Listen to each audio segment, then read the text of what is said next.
Test, test, test. Test, test.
Good evening, everyone. We will call to order our City of Rockford Council and Special Meeting this evening. This evening we have a special Finance and Personnel meeting. Then it will be followed by a regularly scheduled City Council meeting. But to begin this evening, we are fortunate that we have Chaplain William Martin with us to provide us with an invocation.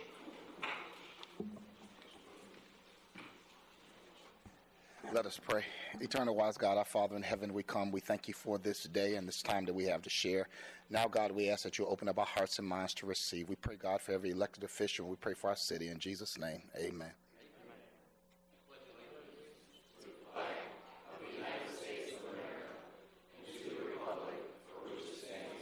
One nation, under God, indivisible, with liberty and justice for all.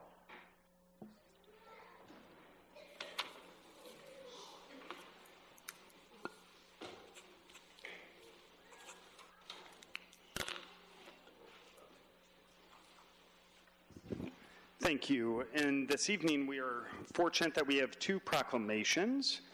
Our first proclamation this evening is for Rockford Anthology Week, and we have Rachel Leone with us.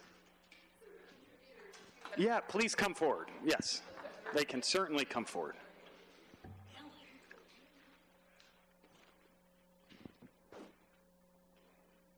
You're good. No, you're going the right way. There's no wrong way. You know.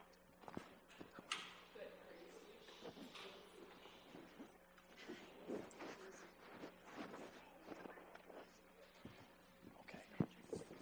Let me give this to you. Thank you. We're just trading. I may have gotten the better deal there. Okay.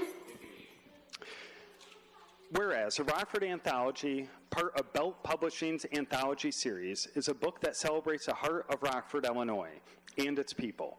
And whereas, knowing that Rockford tends to be viewed as a city past its prime, with a grim economic outlook and reputation for crime, the Rockford Anthology counters this narrative by highlighting the stories of local artists, local activists, artists, and entrepreneurs who contribute to the cultural landscape and economy of their community.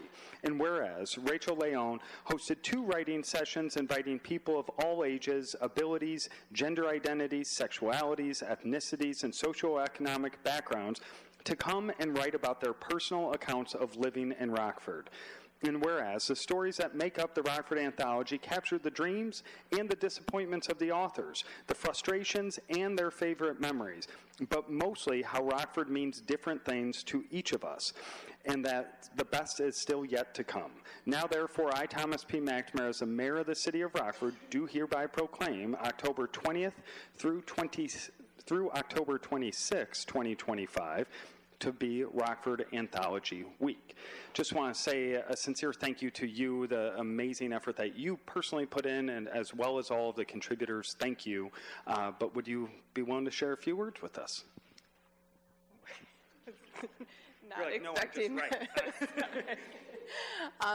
I just want to plug that all the royalties for the book are getting poured into the community. I really see this as a community project and been really grateful for so many people sharing their stories, and 100% of the book royalties are getting donated to the Rockford Area Arts Council. So, thank you. Yeah. Appreciate it.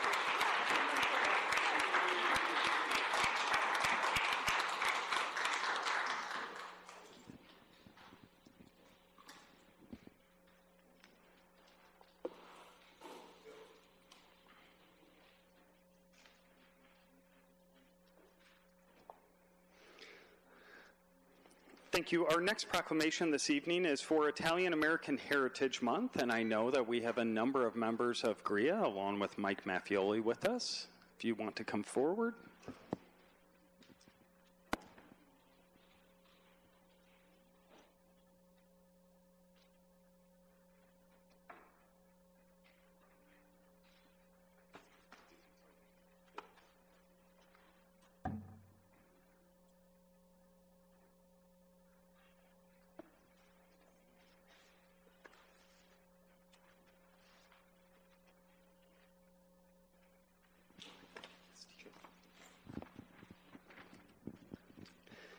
Whereas the month of October was first designated Italian American Heritage Month in the United States in 1989 to honor the achievements and contributions of Americans with Italian lineage.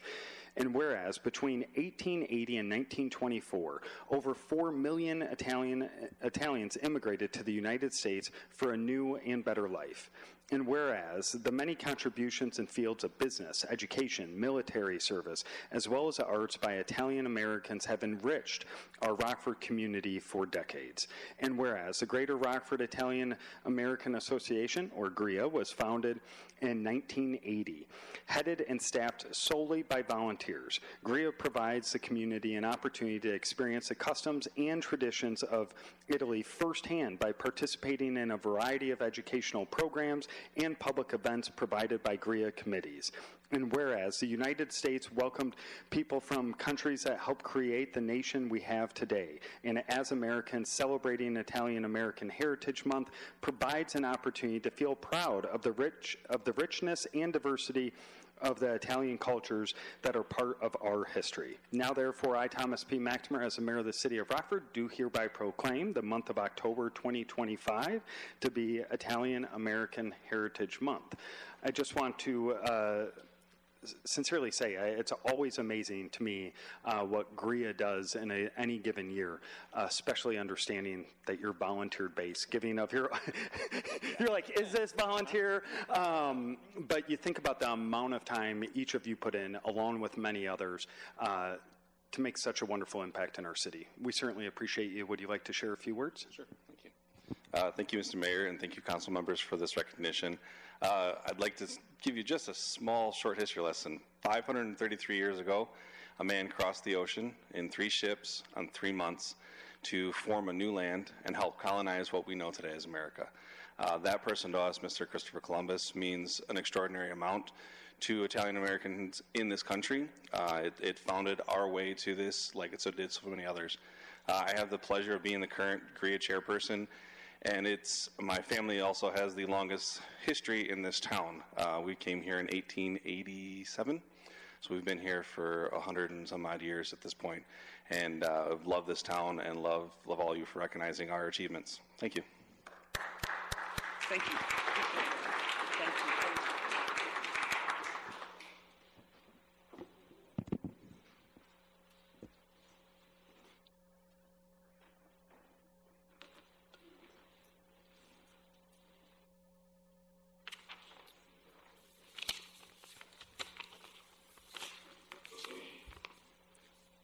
Alderman Frost, with your permission, would you allow me to move forward with public speakers? Absolutely. Thank you. I want to remind our public speakers that there's a microphone on the back left as well as the back right of council chambers. You will have 3 minutes to address our council. At the end of your 3 minutes, if I'm fortunate, my phone will work and you will hear a buzzer and I'll ask you to close up your comments. If it does not work, I will mark it at 3 minutes and politely ask you to close up your comments. Our first public speaker this evening is Prophet Yusuf. Good evening, ladies and gentlemen. In the book of Philippians, the 4th chapter, the 13th verse, it says, I can do all things through Christ who strengthened me. What I want to speak about tonight, children, you are not stupid. And don't you believe that lie. God don't make garbage, and he sure enough don't make trash. Have you ever thought of yourself as being less intelligent than others? Did other children at school call you dumb? If so, how did this make you feel about your ability to learn and be considered a good student? I know someone who was held back in 1st grade and lived with the stigma of being academically slow for the rest of his school career. Yes, he had difficulty with classes that focused on reading, math, and writing. But I assure you, he was not stupid. He had above average artistic skills and was one of the most creative persons I know. Perhaps you know someone like this, or maybe this is similar to your story. Many people, simply because they do not excel in certain subjects at school, are labeled as dumb, are slow, and are considered inferior to other students. But are they really dumb? Are they, in fact, inferior? Or is it just that most traditional school systems focus on a particular approach to reading, writing, and arithmetic. What about those students whose natural abilities do not lend themselves to success in those areas? Who and what really is stupid? But there are 9 kinds of smart that people don't talk about. But I'm going to talk about it tonight. 1, word smart. 2, logic smart. 3, picture smart. 4, music smart. 5, body smart. 6, nature smart. 7, people smart. 8, self smart. 9, mechanical inclines. By broadening our understanding of what it means to be smart, it becomes easier to understand. In what ways are you smart? Find out and use your smartness to become successful in life. The man I was talking about was James Anderson Jr. He was the first African-American United States Marine to get the Congressional Medal of Honor in Vietnam. He saved my life at a place called Cam Low. I also been want to tell Miss Pat, who retired from Rockford Mass Transit as a bus driver, and you, Alderwoman Wilkins, this for a long time. And I'm going to get it off my chest tonight. I don't like you, I love you, and you can't do nothing about it. And happy birthday, my good friends, and I wish you many more, and God bless you and your family. Happy birthday to you, happy birthday to you, happy birthday to my good friends, happy birthday to you. Thank you for allowing me to speak. Thank you. Our next public speaker this evening is Denzel Winter.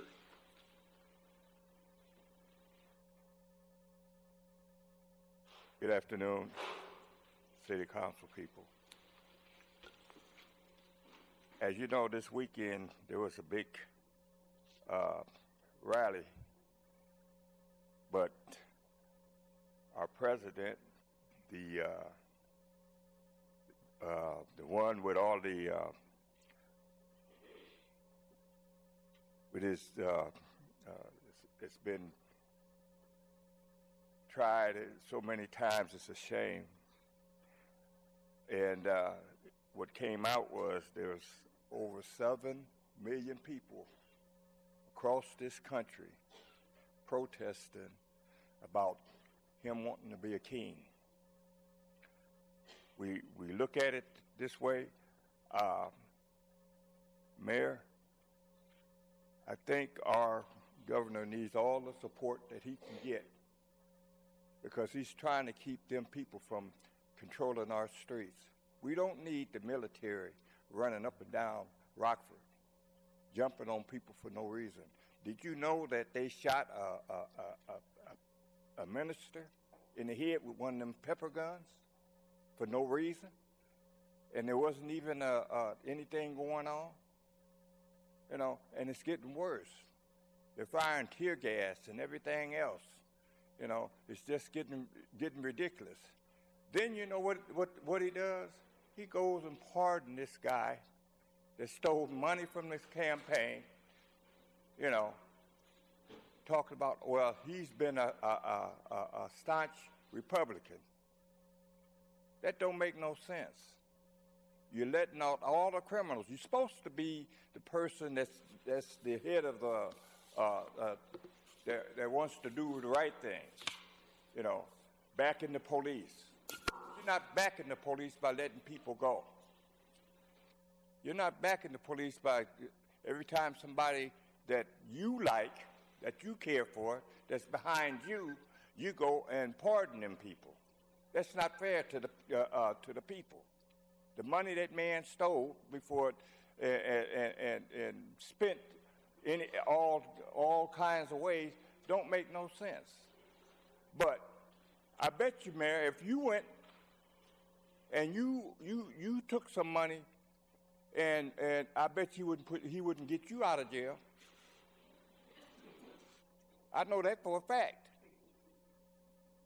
So we need to start.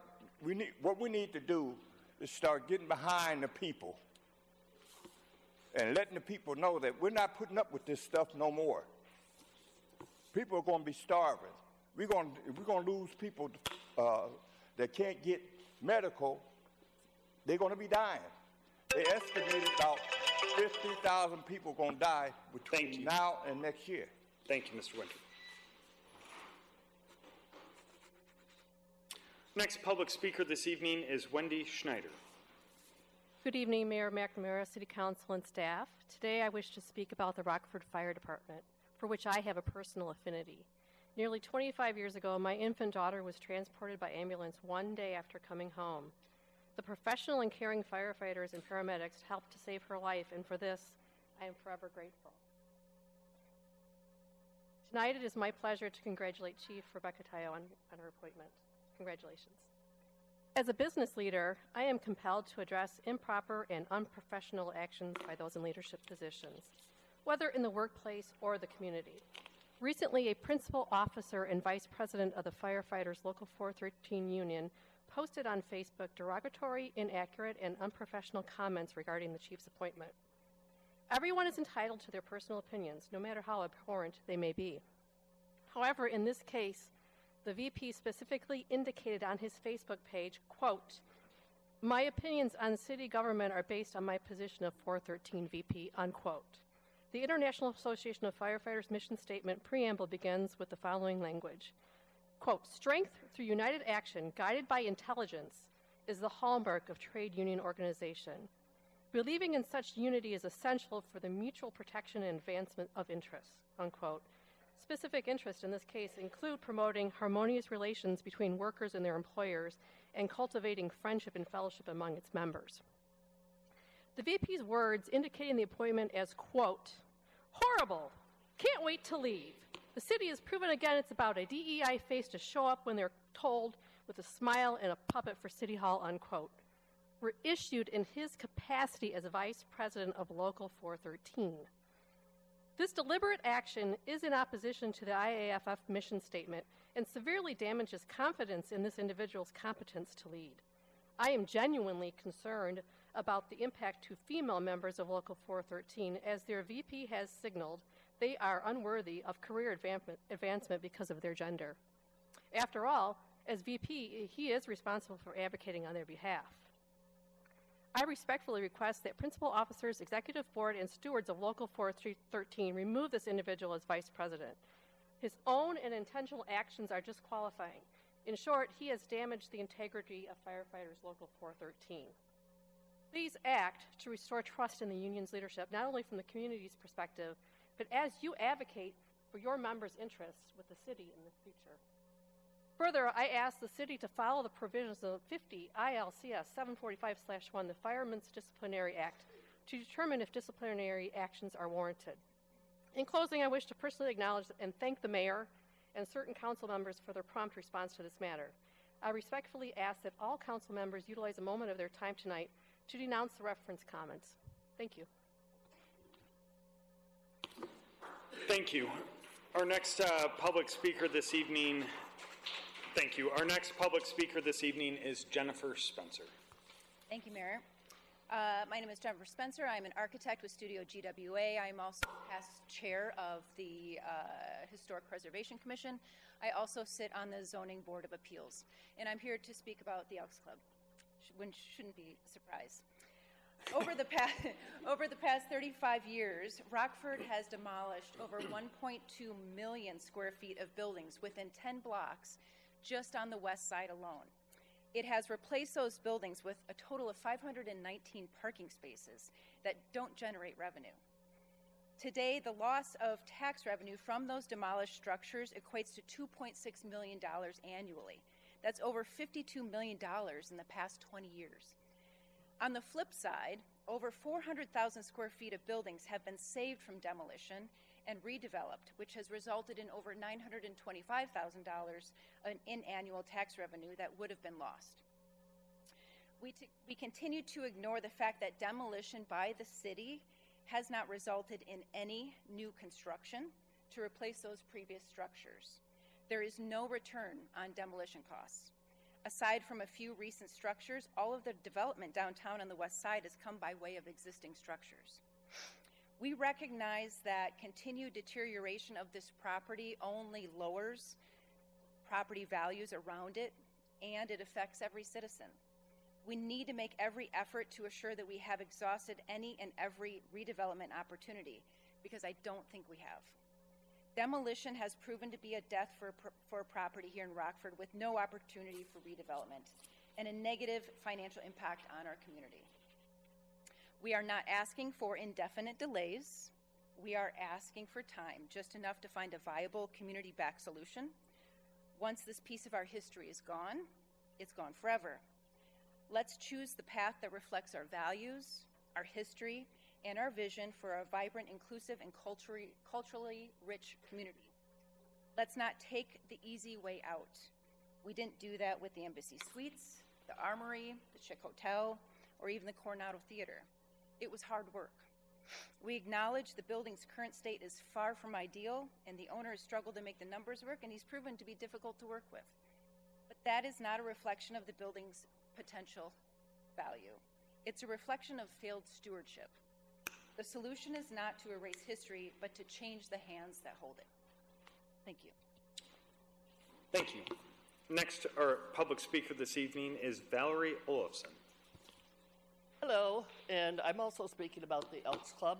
I am a commissioner on the Historic Preservation Commission. I'm an architectural historian as well as a preservation consultant, and I know there are possibilities for the Elks Club. I was so excited when the announcement came about the Chick Hotel, because I actually wrote the National Register nomination for the Chick Hotel. When I was in college, I had to do an internship, and I did an internship with the city, and my project for that internship was putting the Chick Hotel on the National Register. I'm the author of several individual properties, and with a partner, I have created districts throughout the state of Illinois. Preservation is a great tool. What I tell my students, I teach at Rock Valley, what I tell my students when I'm talking about architecture is our architectural heritage is so important to a city, to any city, because it is distinctly ours. You can go to the corner of East State and Perryville. You could be in any city in North America. It doesn't matter. But you come downtown, and we only have a news tower. We only have 200 Barloga buildings.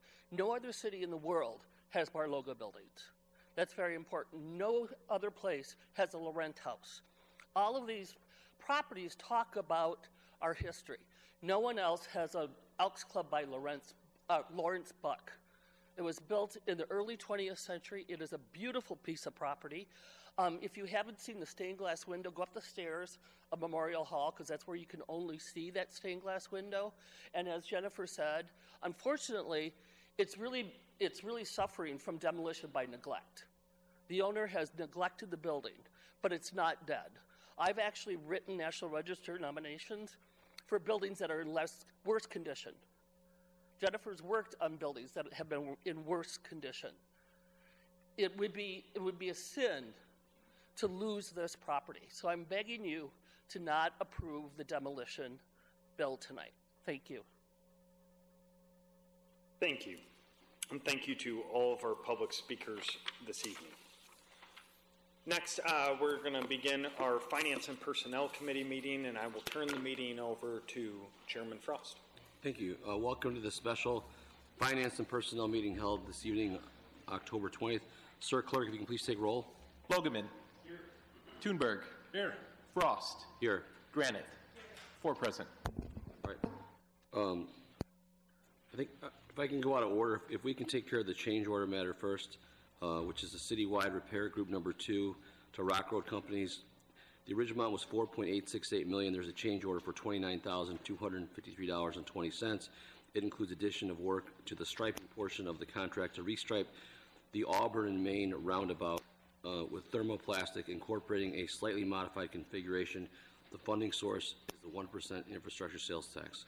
Is there a motion to approve the change order? So moved. Any questions or comments on the change order? Alderman Meeks. On your committee, I was just wondering if anyone can speak to, I think the change order came about because of striping needs, of striping for the North Main roundabout to restripe it, so they're like grinding it down and then striping again. How many times are we going to potentially have to do that? Are there any other changes in the works? Is there an update that we can get for the roundabout? So this striping will be done slightly differently than the previous pilot program striping. This will be done in thermoplastic, which should last 3 to 5 years, depending on how much we have to plow it. But we will be restriping it in this configuration for the foreseeable future. As it is, so this is the final determination of how the roundabout will go. As of now, IDOT is supporting the one-lane configuration.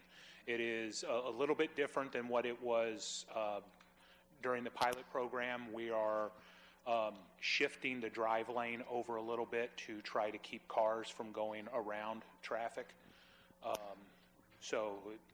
We saw that as being an issue, so we have changed the design a little bit, but for the foreseeable future, it's expected to stay as one lane. Okay, that was my question. Thank you so much. Any other questions? All right, seeing none, all those in favor indicate by aye. Aye. Opposed?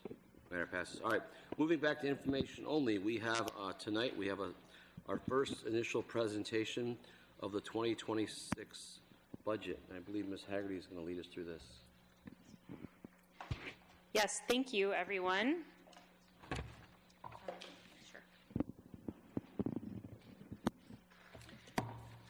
So you should all have a copy of the presentation on your desk. There were some slight revisions since nothing material, but we did a little bit of cleanup since the version that was emailed to you. So you should have a current copy on your desk. It will walk through up here. So this is just an overview of primarily of the general fund. As you recall from the presentation a couple of weeks ago, our main operating fund that covers police, fire, some core public work services, support departments, our main operating fund. So as presented, and this is what we would consider a status quo budget. So this is no change in service. This is to continue doing what we're doing today. We are projecting $221.5 million in revenue and $225.2 million in expense. As you can see here how that revenue is broken down, property tax and other taxes are almost half. We include their licenses, inspections, intergovernmental revenue, charges for services, fines, and transfers to balance it out, that $221 million.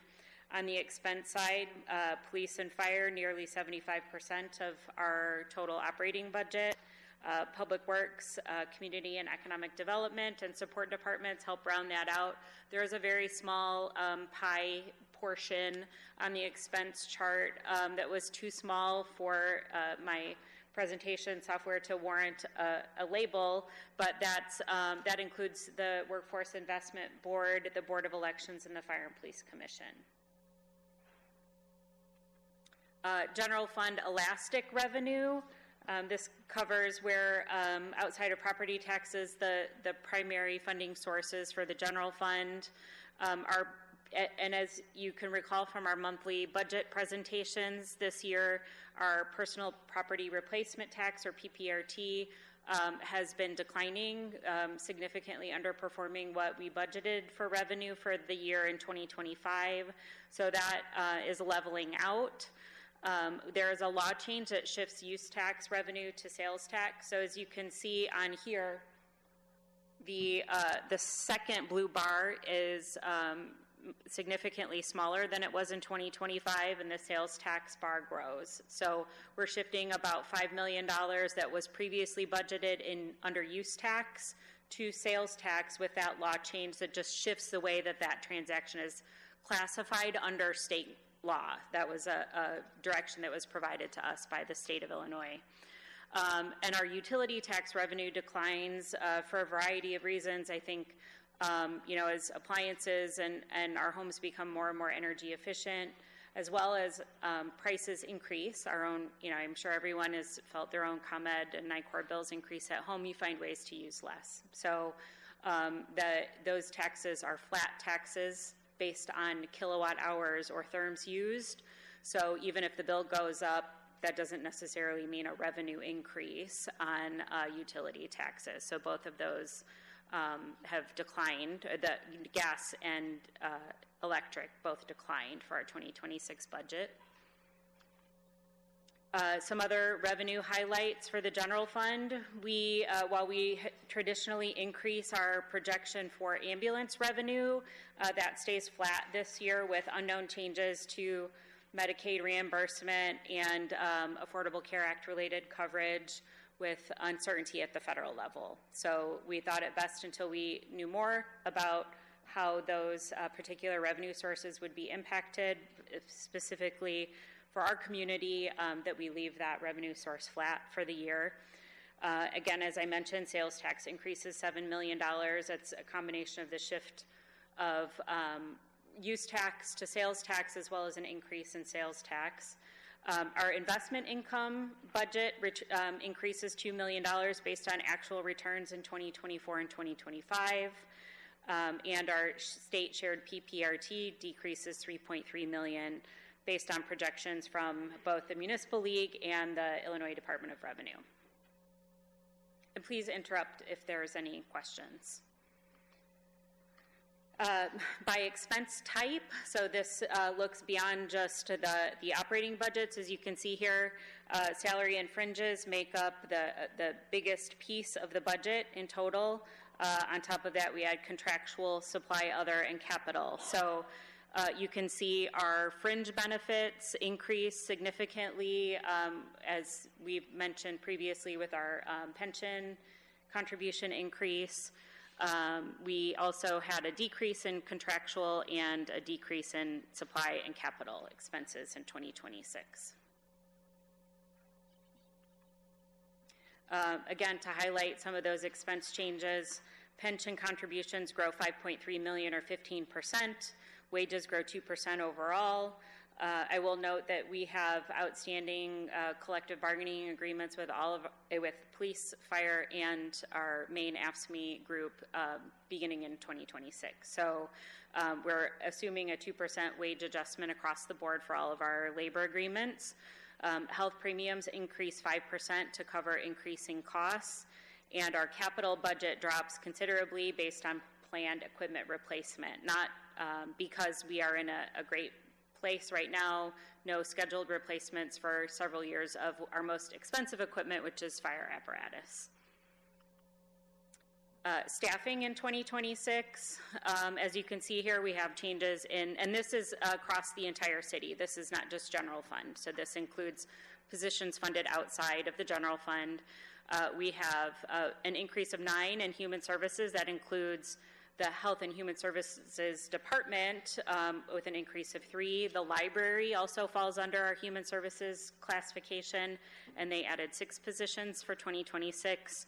We have a decline of 23 in public safety. That's due to the reduction in fire staffing down to regular levels following our temporary VBUS-related staffing increase. If you recall, in 2024, we began hiring above authorized strength, or council approved additional hiring above what was traditionally our authorized strength in anticipation of a higher than normal amount of retirements in 2026. There are approximately 75 staff that are eligible to retire and can start drawing now as of mid-year in 2026 retirement health benefits. So in anticipation of that, council authorized hiring up to 36 above. So we're adding the last year of those additions, as well as backing off the 36 as those retirements begin mid-year in 2026. And then Public Works has a decline of 1 with a retirement, so that the net impact to staffing across the entire organization is a decline of 15 staff. So that puts us in a general fund budget position of a negative $3.68 million. Unfortunately, I had to change my balance logo to one that was out of balance for the presentation this year. So I'll walk you through the property tax process briefly. We generally always give an introduction to the levy as part of this presentation. So step 1 is assessment letters are mailed. Those have already gone out to all of the property owners in the city. We're going through the challenge process now. City Council approves a levy. So the levy is a flat dollar amount that we're telling the county we need you to collect to fund our operations. That has nothing to do with the rate. The rate is calculated later. We just ask for the amount of money we need to fund our operations. The county then finalizes the equalized assessed valuation after all of the assessment challenges are completed. A tax rate is calculated based on that final equalized assessed value. And then the county calculates and mails out tax bills based on the amount we requested and what that final EAV was. So we can estimate now what we think the rate will be based on those initial assessment letters that went out. That rate will change because we're still waiting on that final EAV number to be calculated. So our 2024 levy is listed there. Our final rate for 2024, and this is the tax bills that we collected this year, was 1.9303. If we remain flat or hold the levy flat as we have in the past, that rate would decline from 1.9303 to 1.7416 based on current estimated values, the current estimate of EAV. If we were to take the increase available under PTEL, or tax cap laws, in Winnebago County, that's an increase of $1.8 million in revenue. We would still have a reduction in rate from 1.9303 to 1.8075 because the EAV increase was so significant from 2024 to 2025. So just want to recap. I know that property taxes can be, is a very, very complicated topic. So I just want to point out that recent projects, the development projects that council approves, like the casino, haven't added property tax revenue to the city.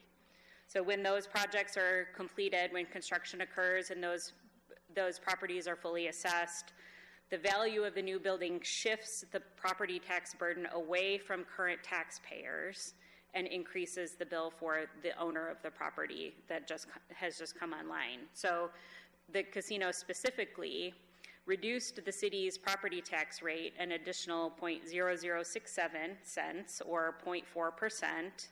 So adding the casino to our total assessed value across the city save the average homeowner in the city $4 on a $978 bill. So the city saw no additional revenue as we increase values due to construction, due to redevelopment.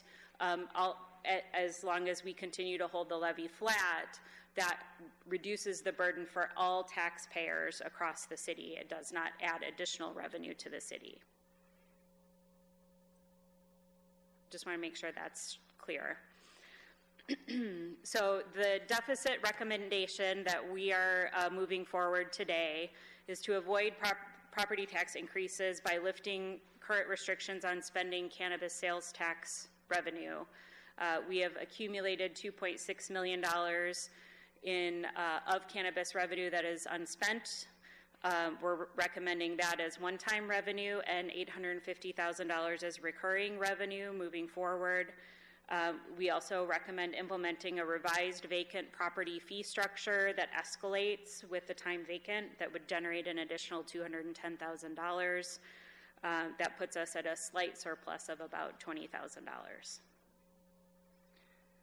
Now, some additional deficit options to consider obviously would be to take that property tax levy increase to the maximum allowed under PTEL. That generates an additional $1.8 million in revenue. We could also use only the accumulated cannabis fund revenue as a one-time budget balancing measure, leaving the $850,000 that we will collect in 2026 as revenue to be programmed and along the lines of the policy that council approved. We can also leave vacant positions open. We estimate that to save about $2.1 million, which includes 19 vacant patrol positions after the class that's scheduled for December comes online. And I'm happy to answer any questions anyone has.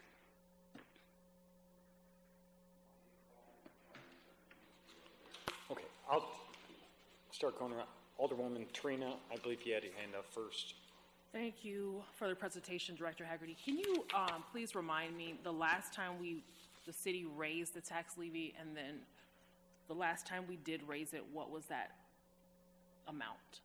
I don't know the amount off the top of my head, but it has been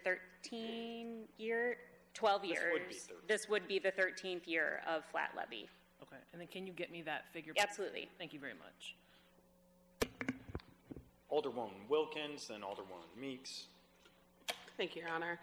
I was just wondering, has there been any new developments in terms of how we are tackling our pension issue?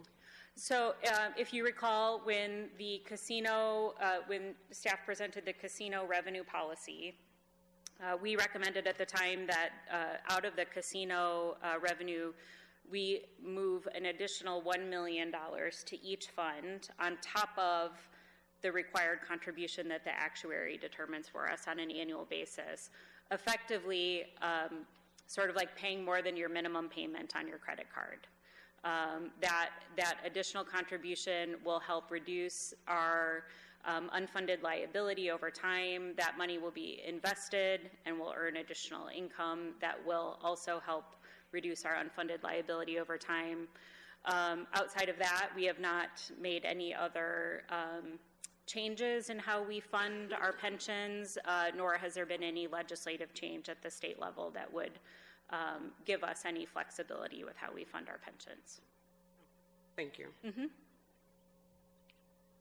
Alderwoman Meeks. Thank you so much. I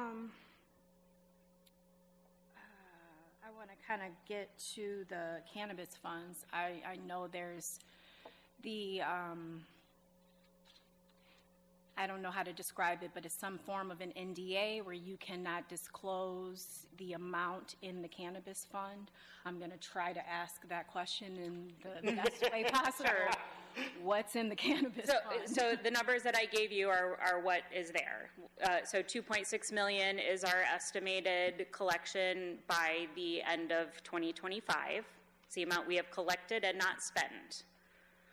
So that does deduct out any project-related expenses that have been approved by City Council. We're estimating $850,000 in revenue to be generated in 2026. So am I understanding it right? We're not even really hitting over $1 million annually. We are not. For cannabis funds. Correct. Okay, so that is helpful. We had and I know I didn't put it together. I know it was something that was done prior to City Council, or prior to this new City Council a few years ago coming in, and there was kind of a credence that described what we were doing with the cannabis funds. Correct. And I don't recall balancing the budget with those funds. It was not. Being a part of it. It was not. We're completely shifting the purpose of these funds. Correct. And to help balance our budget. Yes. After we had a surplus for 2 years. I just want to be really clear. That's what we're doing right now? That is the recommendation for 2026, would be to rescind the policy that City Council approved that placed limitations on how that cannabis revenue could be spent. And the recommendation is certainly in compliance with state law that enables the levying of the cannabis sales tax. The restrictions that we passed here were local restrictions. I just want, and I'm just going to say this, it's just a comment. I remember when the cannabis funds, when we first rolled out that very first program. Mm-hmm. And I remember the year after there were funds, and I was never told what those funds were, but I was told we want to hold on to this money so that we can leverage it later, is what I was told. And that person is no longer here. Mm-hmm. And I don't know if this is what that meant. This is the form of leveraging those dollars, but just me personally, I am not for this at all. I think there is a purpose that has been intended, not just in general from the state, but just this council in general as to what we use those funds for. So that's just my personal opinion. But I do appreciate all of the work that it takes to put all of this together and come up with this $200+ million budget, and I look forward to us figuring out how we certainly balance all of this. Thank you. Alderman Salgado.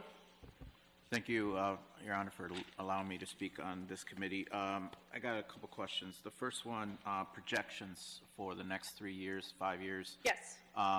Do we have a sense and idea where we're going to end up? And the reason I ask is if it's 3.8 now, what's it going to be next year? Certainly. And we're working on those. We'll have those for you next week. Yeah, and my concern is, you know, the PTEL, whatever, the PPRT going down, the shift from sales tax to, you know, utility to sales tax, that kind of stuff, is a little bit alarming from my perspective. I just want to make sure we're not just trying to look at it now, prevent the fire, but we need to continue to look beyond. And so I'd like to see those projections, if, you know, what we anticipate is going to be for the next 3 years, 5 years, because ultimately it's going to have an impact on that Absolutely. Going forward. The other question that I have is, I know if we look at the police, our overtime is significantly high. Mm-hmm. What are the projections being replicated in the budget for that? Is it similar? Is it like 300,000, 800,000? And where I'm going with this is, you know, we need to balance that piece up, right? And so if we can hire as many as we can to lower the overtime, that might help us tremendously. Sure. I know there's restrictions, you know, because, you know, we're being competitive against others, you know, counties and so forth, municipalities across the board. They pay more, this and that. So there's that lack of resources, right, from a staffing perspective. But I think that's a way too. We can also look at that, right? And certainly. So I don't know what's put in the budget, but that'd be. Yeah, so as I mentioned, we have a staff or a recruit class coming online in December. That class is 14, so we'll have 14 additional patrol officers once that class begins. In addition, we have increased the police department's overtime budget by approximately $1 million, understanding that even as those 14 are hired, there's a while before they're on the streets, so and filling those shift spots. So we recognize that overtime budget has been over budget this year and the year prior, so we made that adjustment for the 2026 budget. Thank you very much for now. That's all I got. Certainly. Alderman Thunberg. Thank you, Mayor. Again, I'd like to commend those on council. I may sound like a broken record, that were on council at the time that we made that decision along with administration on investing our funds that now has brought in $2 million. Mm-hmm. So that's $2 million we wouldn't have had. So thank you to all those that were on council at the time and to administration as well. So we are assured that we're not going to run into any issues with the state as far as if we did decide to use that cannabis money. No. Or budget. Okay. No.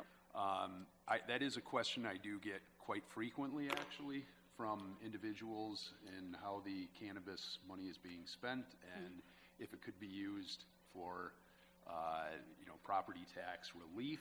Mm-hmm.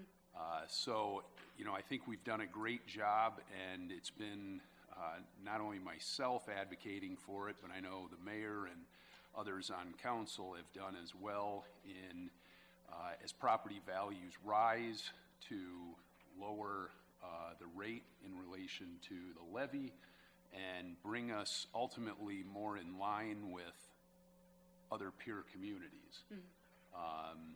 We have been extremely high over the past, and I think we've been prudent these past number of years to keep our levy flat.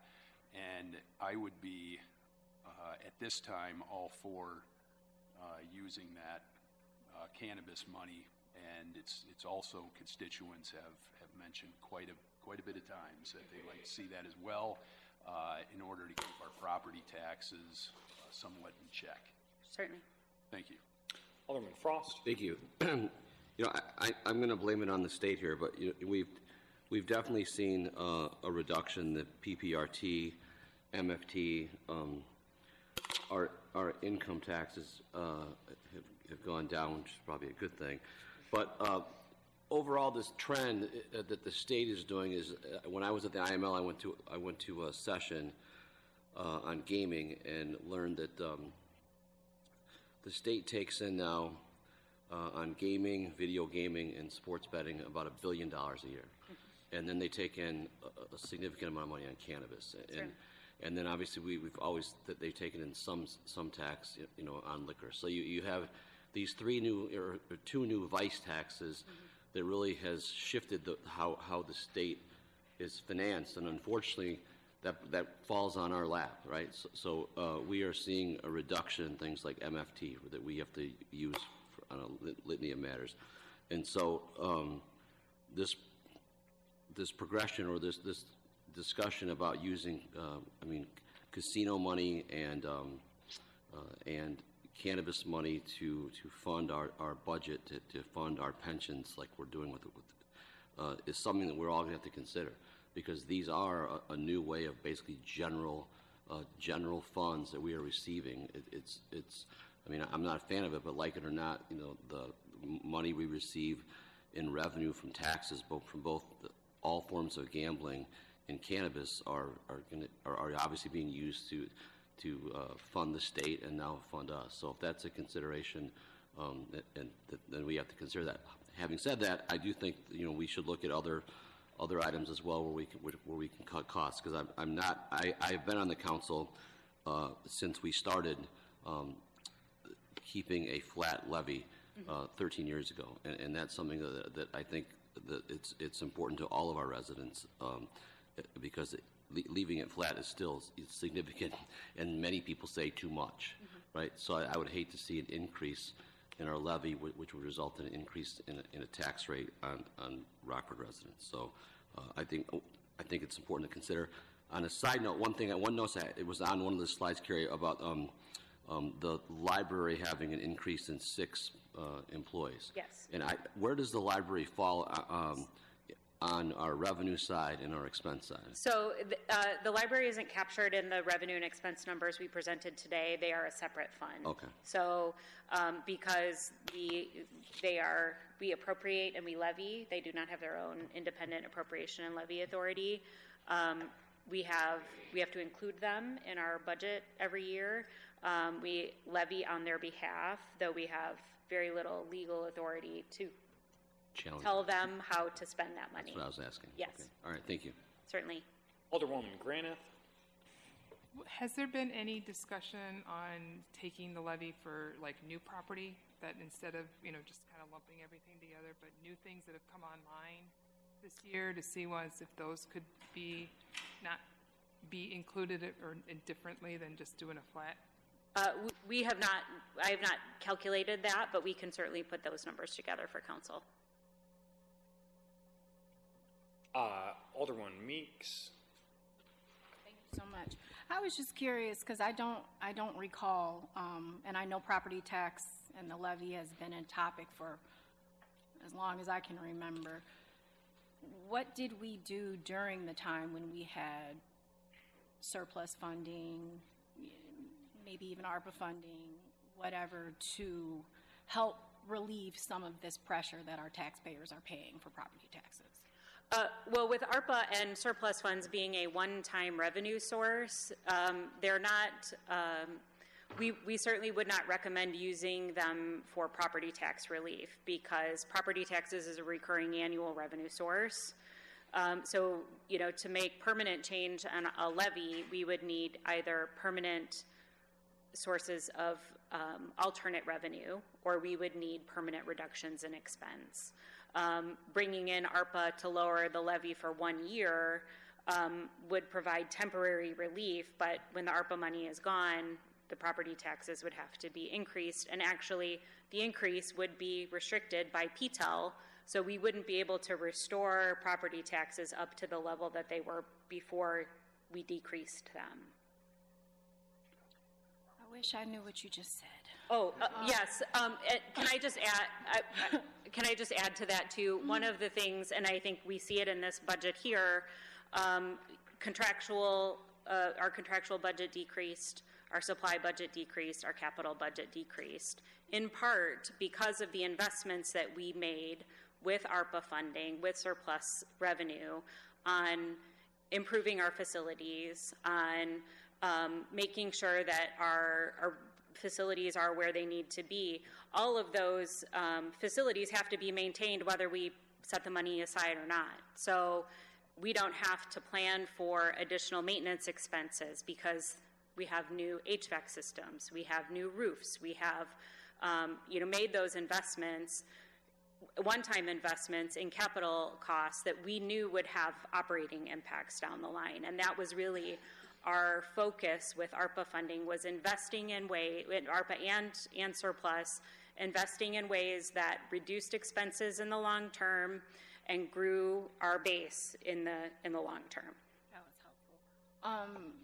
This is, and I don't know if you can answer this question, but I am going to try to pose it. When it comes to police and fire, can you help me, and you don't have to do it right now, but can you help me kind of assess what are like hard costs versus soft costs? Is that a such thing in the police department where you have costs that you absolutely have, fixed costs where you absolutely have to take care of those things, and then variable costs?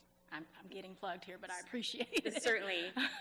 So as I said, this is a status quo budget. So I would say that, obviously the lion's share of both of those budgets is personnel. So if we're not going to, reducing personnel would have a significant impact on both of those budgets. But there is a cost associated with supporting those personnel, right? If we're going to run 11 fire stations, there is a fixed cost associated with running 11 fire stations. If we're going to maintain, 130 squad cars, there's a fixed cost associated with that. So really the staffing level drives all of those other expenses, because the costs, the money that we spend in contractual and supply and even capital is all done in service of the people who are serving our citizens on a day-to-day basis. Now, I think we've made some significant investments in technology over the last several years that I think the police department would say is crucial to their operation today. Council could make a decision at some point or make a recommendation at some point that we dial back some of those spending. But I think, as we said at the time that those investments were made, those are force multipliers, right? They help the people that we have on the street be more effective. And to take those tools away at this point, I think would definitely detract from the work of police and fire. It could. It could. Yeah. Thank you so much. Alderwoman Trina? Thank you. I know under the host agreement that there was like a fixed dollar amount that we were supposed to get per year from the casino. $7 million. $7 million. Mm-hmm. And then I know that there was discussion at some point about just how the casino is overall outperforming what we originally thought. So have we accumulated more money than we anticipated? We have not. Okay. And based on our current calculations, it looks like they might actually fall a little bit short of that $7 million revenue guarantee. Mm-hmm.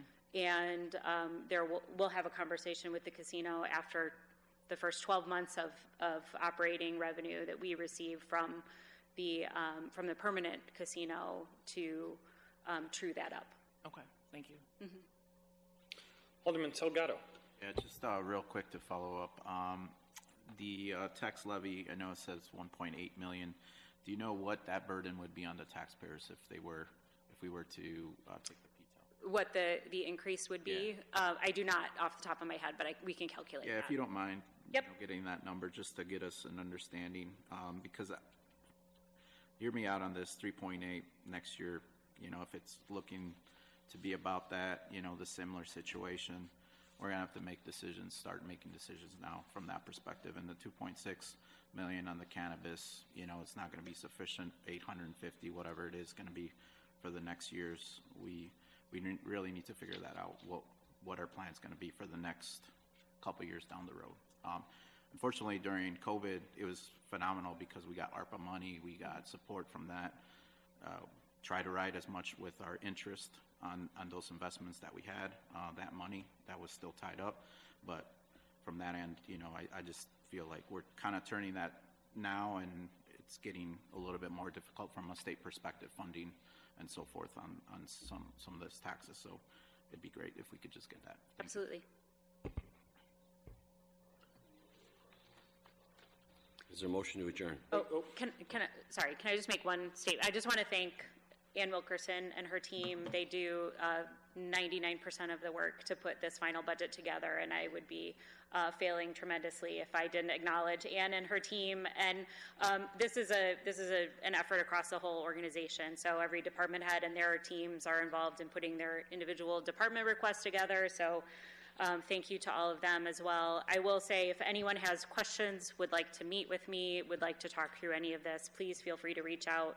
I'm happy to put additional information together. We will have another informational presentation with the information that was requested today, as well as our 5-year projection for the general fund at the F&P next week. And then the budget will be referred at the following council. So we're not asking for any action for several weeks on this. So thank you all. Thank you. Is there a motion to adjourn? So moved. All those in favor indicate by aye. Aye. Thank you. The special meeting is adjourned.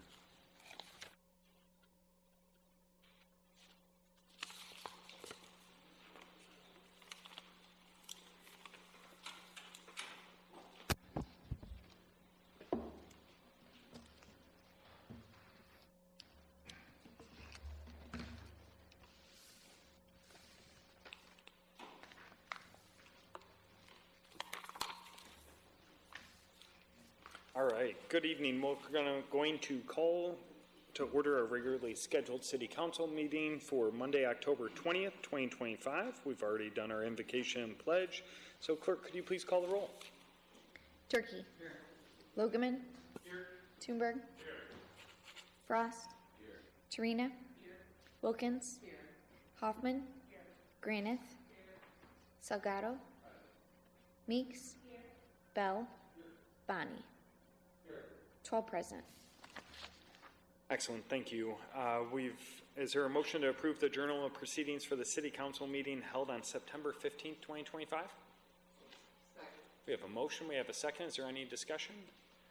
Seeing no discussion, all those in favor say aye. Aye. Those opposed? Excellent. We've already done our proclamations for this evening, so we have one public hearing. I'm going to turn that over to the chair of that hearing, and that's Alderman Bonnie. Thank you, Mayor. A public hearing is being held tonight pursuant to 65 Illinois compiled statutes 5/11-15.1 through 3 for the annexation agreement for the following property: 2215 Wentworth Avenue. Notice of this hearing was given by publication in the Rockford Register-Star on the 5th day of October 2025. That notice informs citizens of Rockford that the Rockford City Council will hold a public hearing on Monday, October 20th, 2025 at 5:30 p.m. in council chambers on the second floor at Rockford City Hall, 425 East State Street, for the consideration of a proposed annexation agreement for 2215 Wentworth Avenue. Are there any comments or questions from council members regarding the annexation agreement?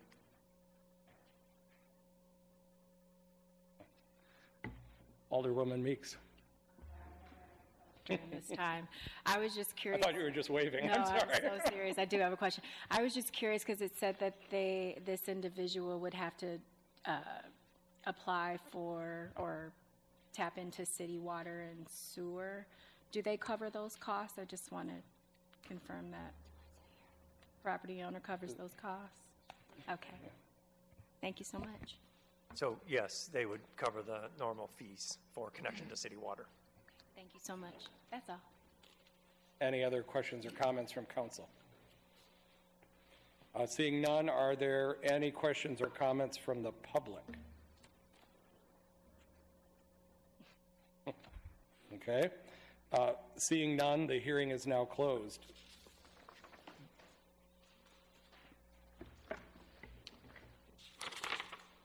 Thank you. Next, we're going to go to petitions and communications. We have nothing under planning and development, so we'll go back to Code and Regulation Committee and Alderman Bonnie.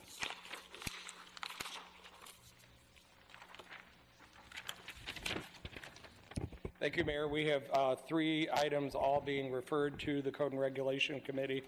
Item 1, Zoning Board of Appeals agenda for the meeting to be held on October 21st, 2025, and minutes from that meeting for consideration at the Code and Regulation Committee meeting on October 27th, 2025.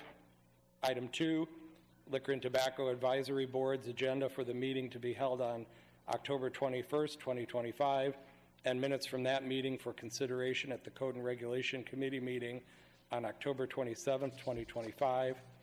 And finally, item 3, memorandum from Angela Hammer, Legal Director, regarding the approval of the 2026 City Council and Committees calendar. Thank you. Next, we'll go to Finance and Personnel Committee. Alderman Frost. Thank you, Your Honor.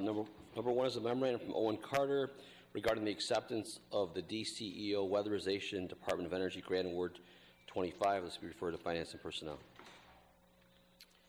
Thank you. And with the absence of Alderwoman Prunty, Alderman Frost, would you please read the legislative and lobbying agenda? A memorandum from Todd Cagnoni regarding a proposed resolution opposing federal truck size or weight increases, and this will be referred to the Legislative and Lobbying Committee. Thank you. We have already went through our public speakers this evening.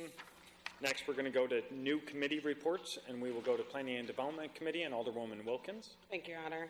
Item 1, committee recommends approval of an ordinance for the termination of Lincolnwood Estates Number 1 redevelopment project area and the dissolution of the Special Tax Allocation Fund for the Lincolnwood Estates Number 1 Tax Increment Financing District. The legal director shall prepare the appropriate ordinance. Item 2, committee recommends approval for the subordination request by Anchor Housing LP for an Illinois Limited Partnership property owner of 414 North Court Street. The legal director shall prepare the appropriate ordinance. Thank you. Council, 2 items before us. Is there any discussion? Alderwoman Meeks. Thank you so much. I just have a question about item number 1. With the remaining funds, I feel like we talked about this, but I just wanted to get clarification. With the remaining funds that are left for this particular TIF district, is there a mechanism to allow for this particular TIF money to still stay in the area? Or, I mean, I know that it typically goes, when it's in excess, it goes back to the general fund. But is there a way that this TIF money can stay in this ward, in this area, in any way, shape, or form? Is there any mechanism for something like that? What would that be? Thank you. Sorry, I was waiting for my mic to come on. Sorry about that. Sorry. Yeah, so when there's a balance left, we first just make sure that we've met and paid all the obligations under the TIF, so we'll first do that. If there is a balance after that, it can be moved to a contiguous TIF to stay in the area and make sure that we're continuing the types of improvements that are allowable by a TIF.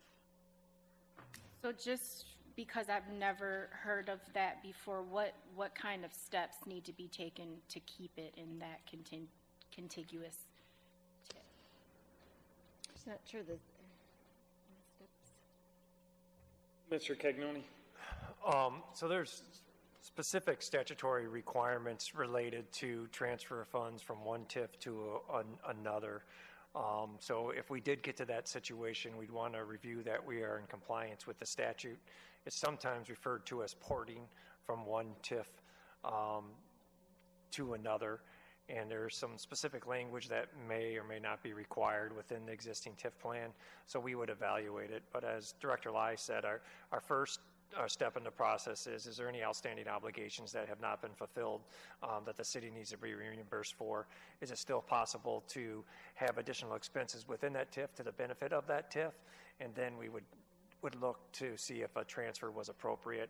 I would note that there is 2 TIFs that are immediately adjacent to one another, Lincolnwood 1 and Lincolnwood 2, and it was in some ways a comprehensive new construction development project, so there could be opportunity to look at how we could just benefit this area related to certain public improvements that would be eligible TIF expenses. I like that idea. Thank you so much. Thank you. Any other discussion? Clerk, could you please call the roll? Turkey. Aye. Logeman. Aye. Toomberg. Aye. Frost. Aye. Torina. Aye. Wilkins. Hoffman. Aye. Granith, Salgado, Meeks, Bell, Bonnie. 12 ayes. Thank you. Next, we're going to go to Code and Regulation Committee and Alderman Bonnie. Thank you, Mayor. We have 4 items. Item 1, committee recommends approval of the annexation agreement for 2215 Wentworth Avenue. The legal director shall prepare the appropriate ordinance.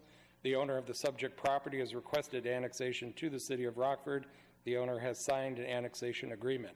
Item 2, committee recommends approval of the annexation of 2215 Wentworth Avenue. The legal director shall prepare the appropriate ordinance. The owner purchased the subject land from the county trustee and wishes to be annexed to the city of Rockford for connection to city water and sewer service. 3, committee recommends sustaining the Zoning Board of Appeals approval for a zoning map amendment from County R2 two-family residential zoning district and City R1 single-family residential zoning district to R2 two-family residential zoning district at 2213 and 2215 Wentworth Avenue. Nick Naruse is the applicant. Subject to conditions, the legal director shall prepare the appropriate ordinance. And number 4, committee recommends approval of the request for an honorary street name change, renaming a portion of Island Avenue from Central Avenue to Clifton Avenue to Reverend E.H.E. Gilbert Way in honor of Reverend Dr. Eldridge H.E. Gilbert, former pastor of Pilgrim Baptist Church. The church is located at 1703 South Central Avenue. The legal director shall prepare the appropriate ordinance. Thank you. Council, there's 4 items before you. Is there any discussion on those 4 items? Clerk, will you please call the roll? Durkee. Aye. Logeman. Aye. Toomberg. Aye. Frost. Aye. Torina. Aye. Wilkins. Aye. Hoffman. Aye. Granith. Aye. Salgado. Aye. Meeks. Aye. Bell. Aye. Bonnie. Aye. 12 ayes. Excellent. Next, we're going to go to Finance and Personnel Committee and Alderman Frost. Yes, there are 16 items this evening. Number 1, the committee recommends approval of vouchers in the amount of $23,032,579.82 as approved at the Finance and Personnel Special Meeting held on October 14th, 2025. Number 2, committee recommends approval of there's 2 items. Committee recommends approval of an agreement between the city and Union Pacific Railroad for Rockford Complete Street Revitalization for the Walnut Street Railroad Crossing in the amount of $35,000. The legal director shall prepare the appropriate ordinance. That's it. No, sorry, I was getting ahead of myself.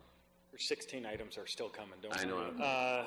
Is there any discussion on those 2 items before us? Clerk, will you please call the roll? Durkee. Aye. Logeman. Aye. Toomberg. Aye. Frost. Aye. Torina. Wilkins. Aye. Hoffman. Aye. Granith. Aye. Salgado. Aye. Meeks. Aye. Bell. Aye. Bonnie. Aye. 12 ayes. Excellent. Next, we have officers' reports. Any reports by Alderman? Alderwoman Granith. 2 things. First off, tomorrow evening in this location, there will be a Zoning Board of Appeals meeting to discuss, I'm sure, a topic that all of us are a little bit tired of hearing about, but the car wash proposed at the corner of Auburn and Main. So I would ask anybody that wants to come and speak on that they come down tomorrow evening.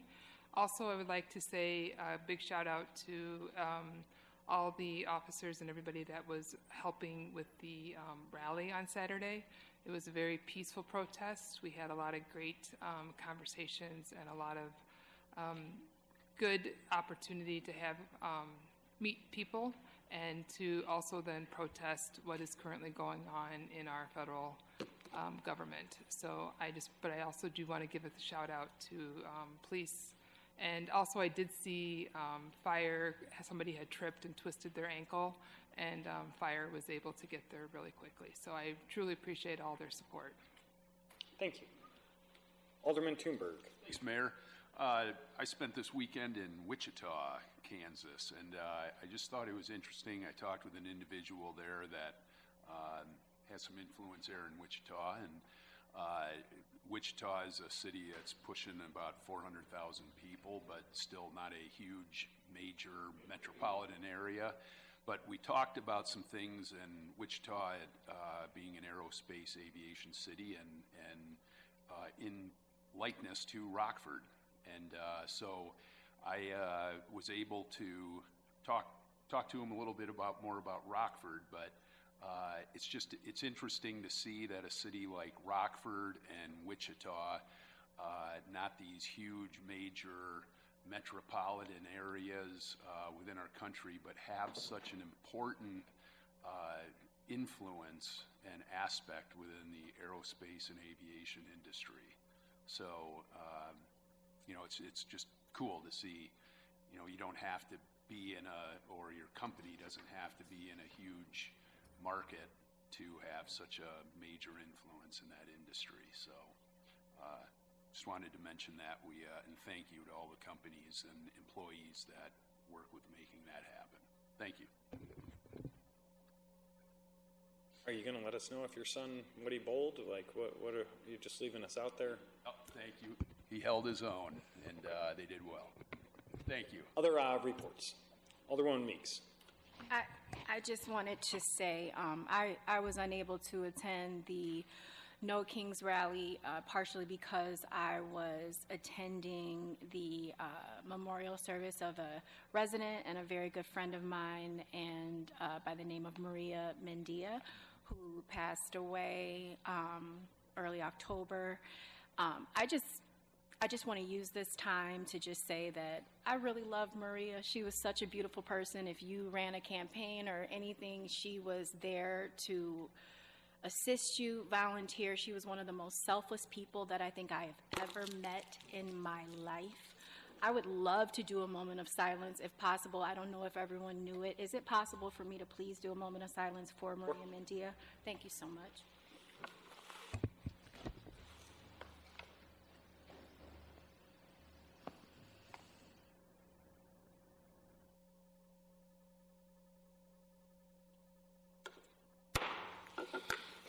Thank you, Your Honor. Alderman Bell. All right. Thank you, Your Honor. Just want to highlight a few things from last week. I had the opportunity last Tuesday to join Alderman Thunberg at the YMCA retired men's breakfast. We ate a lot of pancakes and had a good time. So I just want to say thank you, Alderman Thunberg, for paying for breakfast for me last week.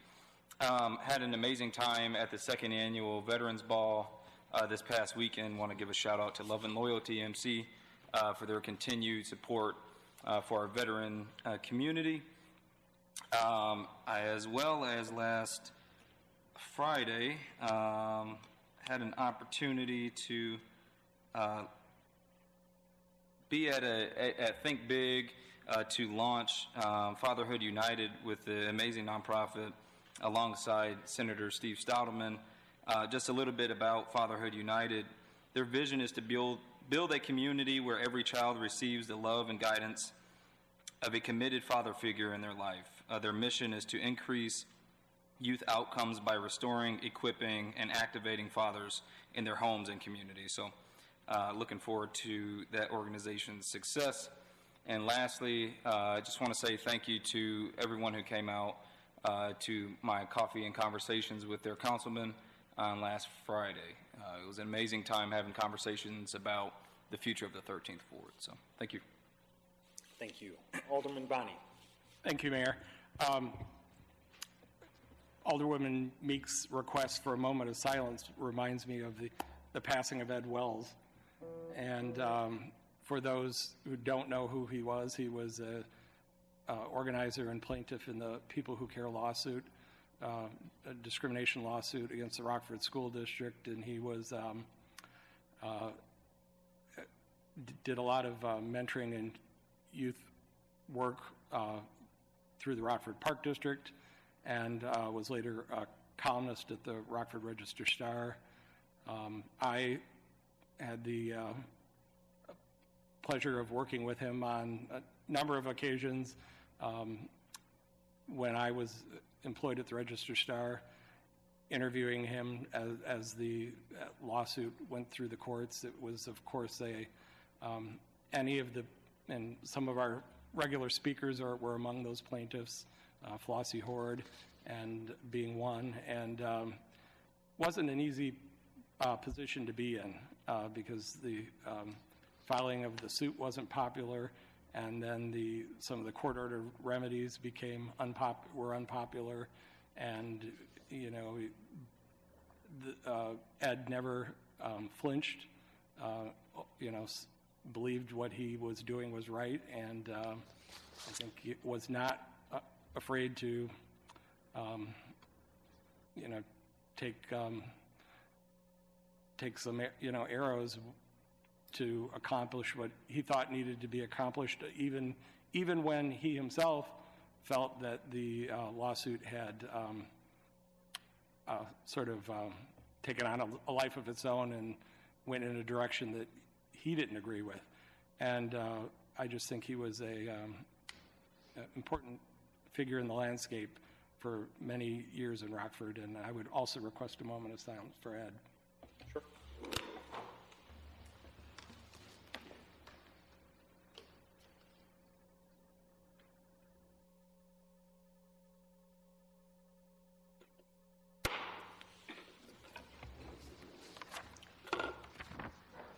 Any other reports? Alderman Salgado. Yeah, I just want to give some kudos. Thank you, Your Honor, for allowing me to speak. Real quick, I just want to thank Scott Sanders for coming out to our town hall meeting at Victory Homes that we had. So certainly he got a little bit of some wrath here, a couple projects there on 17th Avenue, I want to say, or Street, one of those two. So thank you for coming out. I appreciate that. A lot of folks like that. They see the directors come out, get the first line. So I appreciate doing that. I know Tim was going to pinch hit, but he was out, so I appreciate that. Likewise, I want to give kudos to Sarah Lays and her team. So had an incident, we see it all the time, insurance companies, trees potentially obstructing some of the roof. There's some issue there, so they get letters of denial if they don't get it taken care of. I know she was on the list. The family was on the list already, but they had a November 1st deadline that they needed to get that done. So Taylor and Henley and the team and Sarah Lays and everybody's team there, they pushed it forward. And so they were able to get it done, submitted the pictures and everything. So I don't say much. I don't give a lot of kudos or personally, but I just want to thank everybody. I feel like I hound these guys left and right and, send multiple emails. Sometimes I tag Todd and Cagnoni on some of these emails, but I do it because, there is desperately a need for that. And so I do appreciate everything you do. And same with the property issues that we have on some of these properties. So it's, it's part of the job, but I just want you guys to understand that I appreciate all the hard work you guys do. So please pass it down to your employees, and I appreciate that on that. Likewise, with Alderwoman Meeks, it's sad to hear about Maria Mendia. I knew her as a friend for a couple years, various years. The League of Women Voters, she was very active. So yes, unfortunately, it was sad to see that, but I also want to express my condolences to her and her family. And we lost someone that was a big advocate, that wasn't looking for, any recognition of any sort, but truly trying to help out the city and help the community as a whole. So that's all I wanted to say. Thank you. Thank you. Any other reports? Alderwoman Hoffman. Thank you, Mayor. I want to give a big thanks to Rob Willoughby. He came out and spoke at my Rolling Green meeting last Tuesday, and it was on code. And we know when we listened to code, it was about 2.5 hours. He brought it all down to something people could understand in about 15, 20 minutes, and that was not easy. But they did finally understand why, when they call in at 8 o'clock in the morning, the yard next to them is not mowed by noon. And that's the biggest gripe. I called yesterday, and it's still not done. And he explained what the process was and what would be happening. I also want to thank Sarah Dady for coming and really explaining the immigration laws to us. It was very enlightening so that we could better understand what was happening. And then we had Nancy Rice and Officer Best talk to us about the bikers and how to get them off the street. So it was a really good meeting, and it is on YouTube, and I will be posting it soon. So thank you. Thank you. Any other reports? Okay. All right, we're going to move on. We have Finance and Personnel Committee. Now Alderman Frost can speak for some time. Number one, the committee recommends approval and award a bid for North Main Street handrail replacement DPI construction, the amount of $586,392.35. Its contract is through May 8, 2026, and the funding source is the 1% infrastructure sales tax. Number two, the committee recommends approval and award a bid for janitorial services to Crystal Image Cleaning in the annual amount of $167,484. The contract duration is 1 year with 4 possible 1-year extension options. Annual price adjustments for CPI will be considered a contract renewal only. The funding source is the property operating budget. Number three, the committee recommends approval of the awarded bid for the Elks Club demolition package in Northern Illinois Service in the amount of $233,108. The properties include 221 North Main, 210 West Jefferson, and 222 North Wyman Street. The contract duration is through the completion of the demo project. The funding sources are the American Rescue Plan Act funds. Number four, the committee recommends approval of a revised awarded bid for gasoline, diesel, fuel, and related items to Smith Energy in the amount of $1.8 million based on unit pricing. The contract duration is 1 year with 4 possible 1-year extension options. Annual price adjustment for CPI be considered a contract renewal only. The funding source is the equipment fund operating budget, which will be charged out to departments based on usage. Number five, the committee recommends approval of award of joint purchase contract for rock salt, bulk road salt and minerals of America in the amount of $1,103,328 based on unit pricing. It's a 1-year contract. The funding source is the street department operating budget.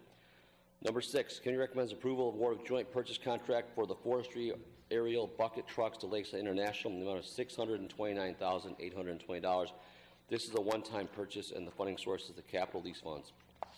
Number seven, the committee recommends approval of award of joint purchasing contract for an aerial bucket service truck to Morrow Brothers Ford in the amount of $180,887. It's also a one-time purchase, and the funding source is the capital lease funds.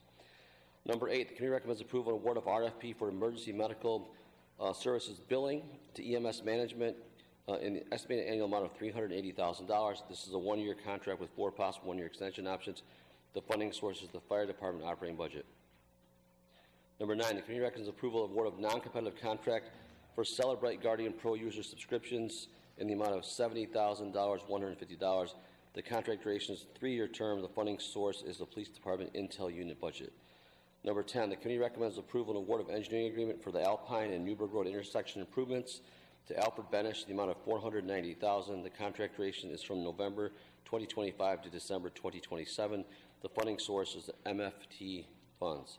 Number 11, the committee recommends approval and award of engineering agreement for citywide pavement condition inventory to Applied Pavement Technology in the amount of $326,764. The contract duration is through June of 2026, and the funding source is the 1% infrastructure sales tax.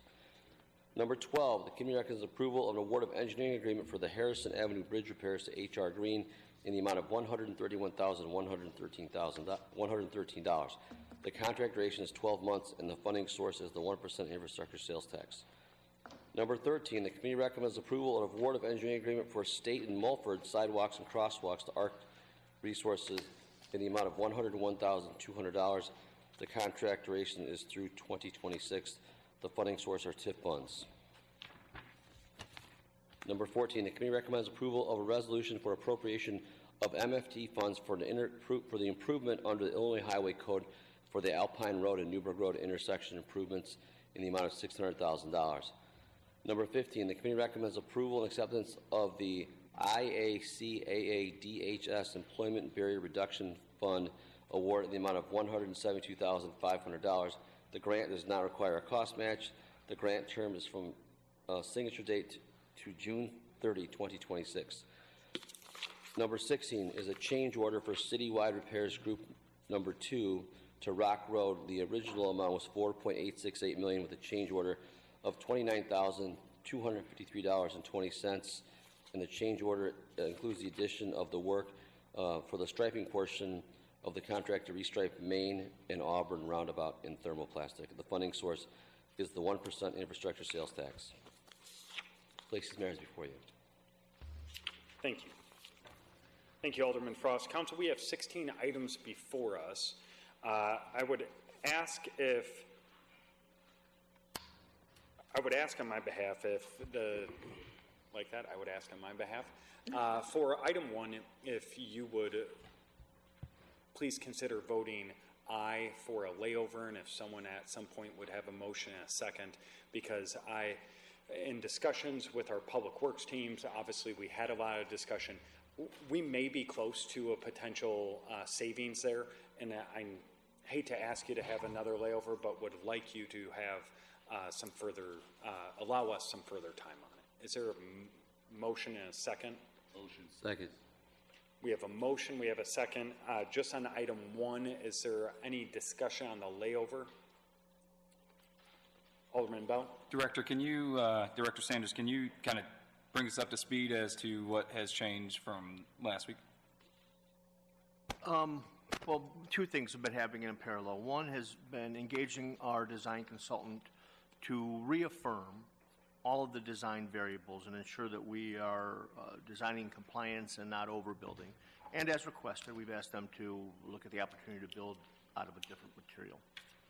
Also, I think it's worth one last examination of the existing railing to make a final assessment on whether it is repairable in its current situation, whether the damage is structural or largely cosmetic. Now, there are 75 to 80 linear feet at the south end of it that are missing, but that is 75 to 80 linear feet out of over 900 linear feet. So we just want, and you can lay this on me, I just want further explanation and assurances that it can't be repaired in place. Thank you. Yep. Thank you. So we have a motion, we have a second. Any other discussion simply on just laying over item 1? All those in favor of laying over item 1, please say aye. Aye. Those opposed? Item 1's laid over. We have 15 items before you, and Alderman Thunberg had your hand raised. Did you? Or? Thanks, Mayor. It's actually regarding item 1, Oh. so you covered it. Thank you. You can all thank me for laying that over. Is there other, Alderman Bonney, and then Bell. Thank you, Mayor. I want to speak on the Elks Club also, and I want to start by thanking our two public speakers tonight, Jennifer Smith and Valerie Olison, for their service. Did I say Smith? I'm sorry. Jennifer Spencer and Val Olison for their service on the Historic Preservation Commission and for their thoughtful comments tonight, because I think we have some of the reasons why we should take a deep breath on this issue have been lost in our frustration with our long-running dispute with the current landowner, and that we should, I think Jennifer Spencer was absolutely correct that we should not let our frustration with what the current land or the current property owner has allowed to happen with this property cloud our decision on doing what is best for this property. I think that she was very much right there. We wouldn't, it's a matter of what we would, basic standards for taking care of a piece of property, regardless of whether it's a national landmark already, which this property is. I think that I'm going to propose that we lay this over for 60 days for 3 reasons. Number one is that the current owner, whose credibility is obviously very damaged with this body, and I think with our staff, is indicating that he has a number of buyers who are interested, that were brought forward through the auction, although they didn't bid at the auction, and it's because the sale of the property is now so complicated. with us having a judge's order giving us the authority to demolish the property, and they just it's making the due diligence process a lot more involved than it might otherwise be. But along those lines, I've been contacted by 3 separate buyers. One who has indicated that he has an interest but cannot get the current property owner to return his phone calls.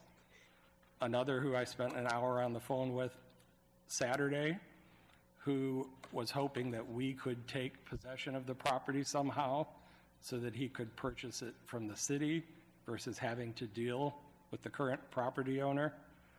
And a third who had a realtor who contacted me, met with the realtor and the buyer in person, who has held off because they are concerned about the complexity of the situation at this point and the apparent lack of appetite by the council to not proceed with demolition, and the, flowing from that, the presumed lack of support by council to partner with another owner, which I don't think is necessarily true, but that's the impression that these buyers are getting from the news reports. And I think we need to ask ourselves, why have we not seriously considered another path other than demolition?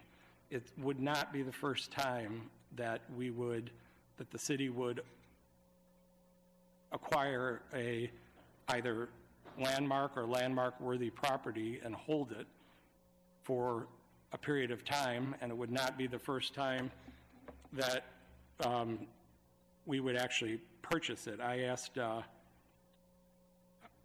just asked staff if they could give me some particulars on 7 that came to my mind, and just for the record, the city purchased Barbara Coleman in 2002 for $275,000. We purchased Embassy Suites in 2010 for $240,000. We've owned the Armory for an unknown period of time, but I suspect it's years, if not decades. That property's been on the National Register of Historic Places since 2000. The Chick Hotel, which has just been in the news this last week, the city acquired in 2004, and we've held it all that time. It took this long to get a development agreement together. The Watch Factory, which is awaiting development, we purchased in 2014 for $580,000. The Trek building we acquired through code enforcement when apparently the owner forfeited the building in return for not facing fines and liens. And the only one that I could think of that was actually gifted to the city was, in fact, the Coronado Theater, and that was donated way back in 1997. So I don't understand why we think we have to rush to demolition on this property, and I know it sounds ironic because we've been battling this landlord for so long, but I don't recall that we were ever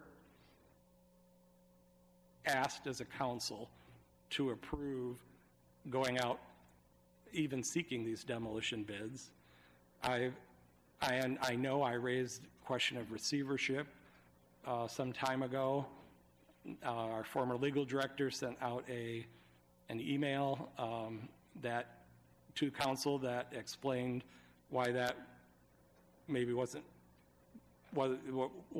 recommended, and perhaps the fact that council never took the issue up again led to the belief that we supported demolition or seeking bids for demolition, but I don't believe that we've ever given that direction on the council floor to staff, and I just think that we have not also even discussed in any serious way other options, including negotiating with the current owner to purchase the property or going to court to forcibly take it. It seems pretty obvious to me that if we want to save the building, we're not going to do it with the current owner in the middle, and that we need to find a way to gain control of the building and market ourselves and see what buyers would come forward when we present a much cleaner situation to potential developers than what they have now. And I just, as our speaker said tonight, at the end of the day, we're going to spend money anyhow. The owner has made clear that if we proceed to demolition, he doesn't have the money, and he won't be able to satisfy the judge's order that he pays the cost of demolition, and will file for bankruptcy, and we'll end up acquiring another vacant lot. I would rather see us acquire a building that's already recognized as a national landmark that has the potential to offer a lot more return on investment than a vacant lot. And as the speakers tonight indicated, you can of course add to the downtown landscape with new construction that is also phenomenal. The new library is a prime example. But you can always do that on any vacant piece of property. We won't always have the opportunities to restore buildings like the Elks Club.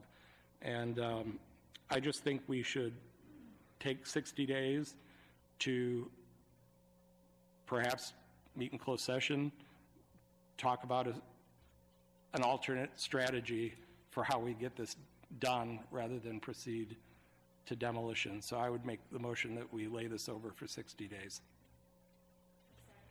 We have a motion, we have a second, and then we'll open it up for discussion.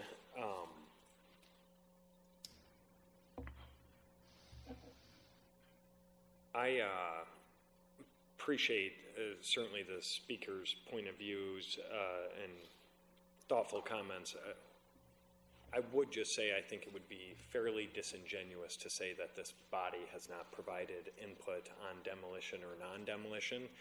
It was stated in this specific space that I guess would be accurate, but numerous times this body and individual aldermen have been requested their input and the status of that building, just for the record. Alderman Bell. Thank you, Your Honor. Where do I start here? Well, first I want to say to the aldermen of the 14th Ward, I appreciate your passion and advocacy for this property. I also like to ask on the potential 60-day or proposed 60-day layover, maybe to staff, would we lose our current bid should we extend this another 60 days?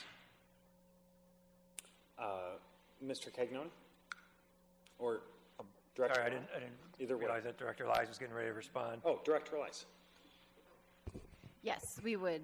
It was a 90-day bid, and I think that it expired somewhere in November, so we'd have to rebid. Okay.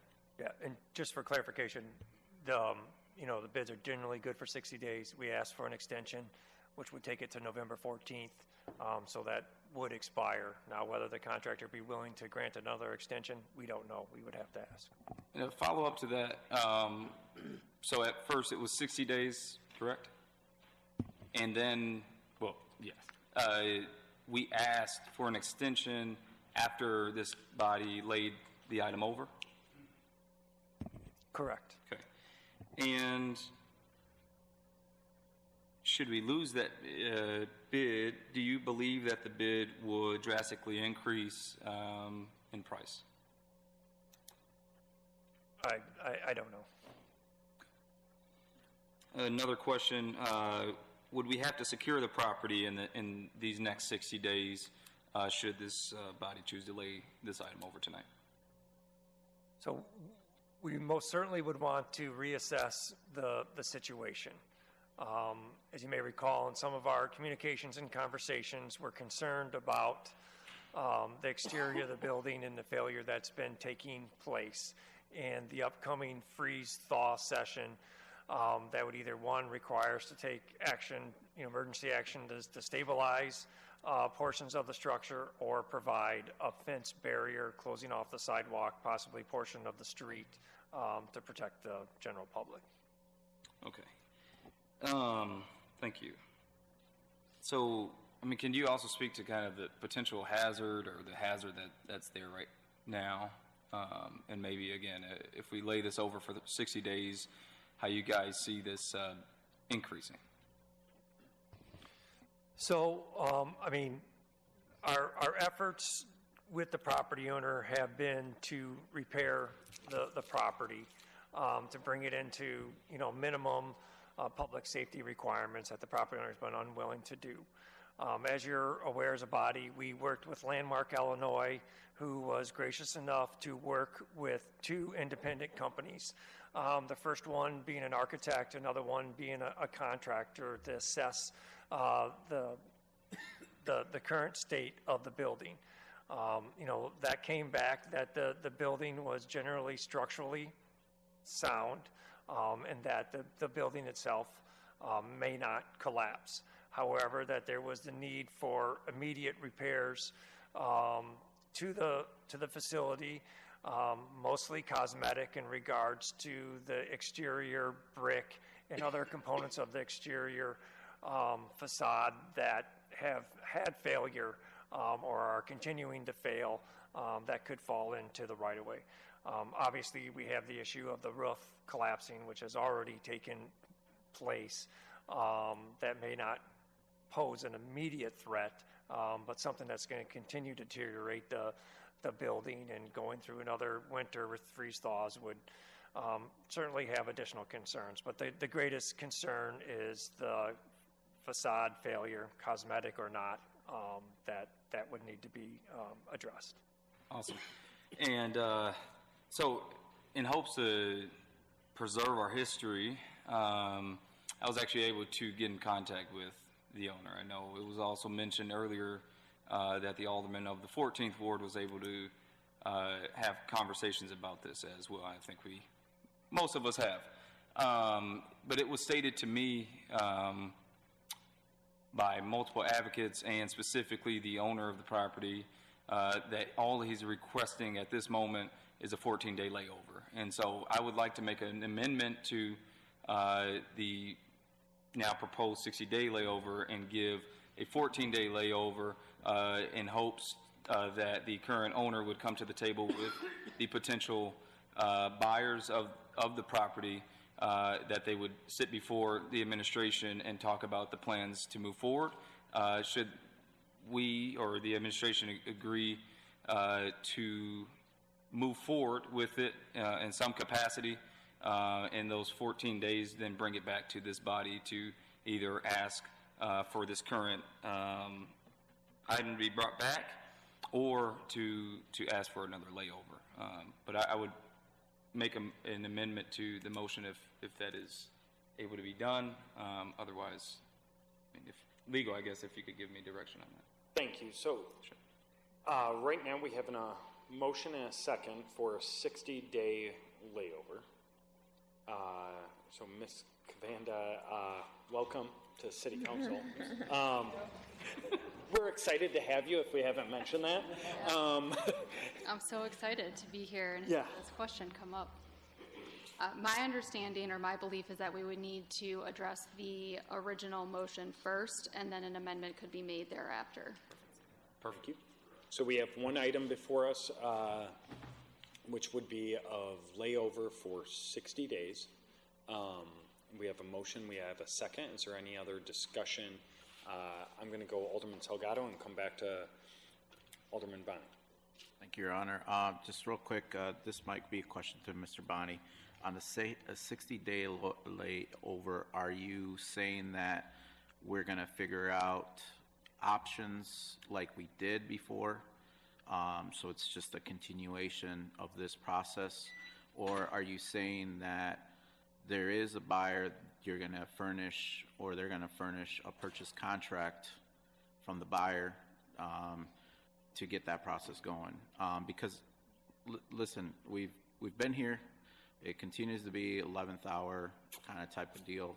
I understand, historically, there's an essence there, and I want to oblige and give enough. I think we've had this discussion. We had closed session and so forth from that perspective.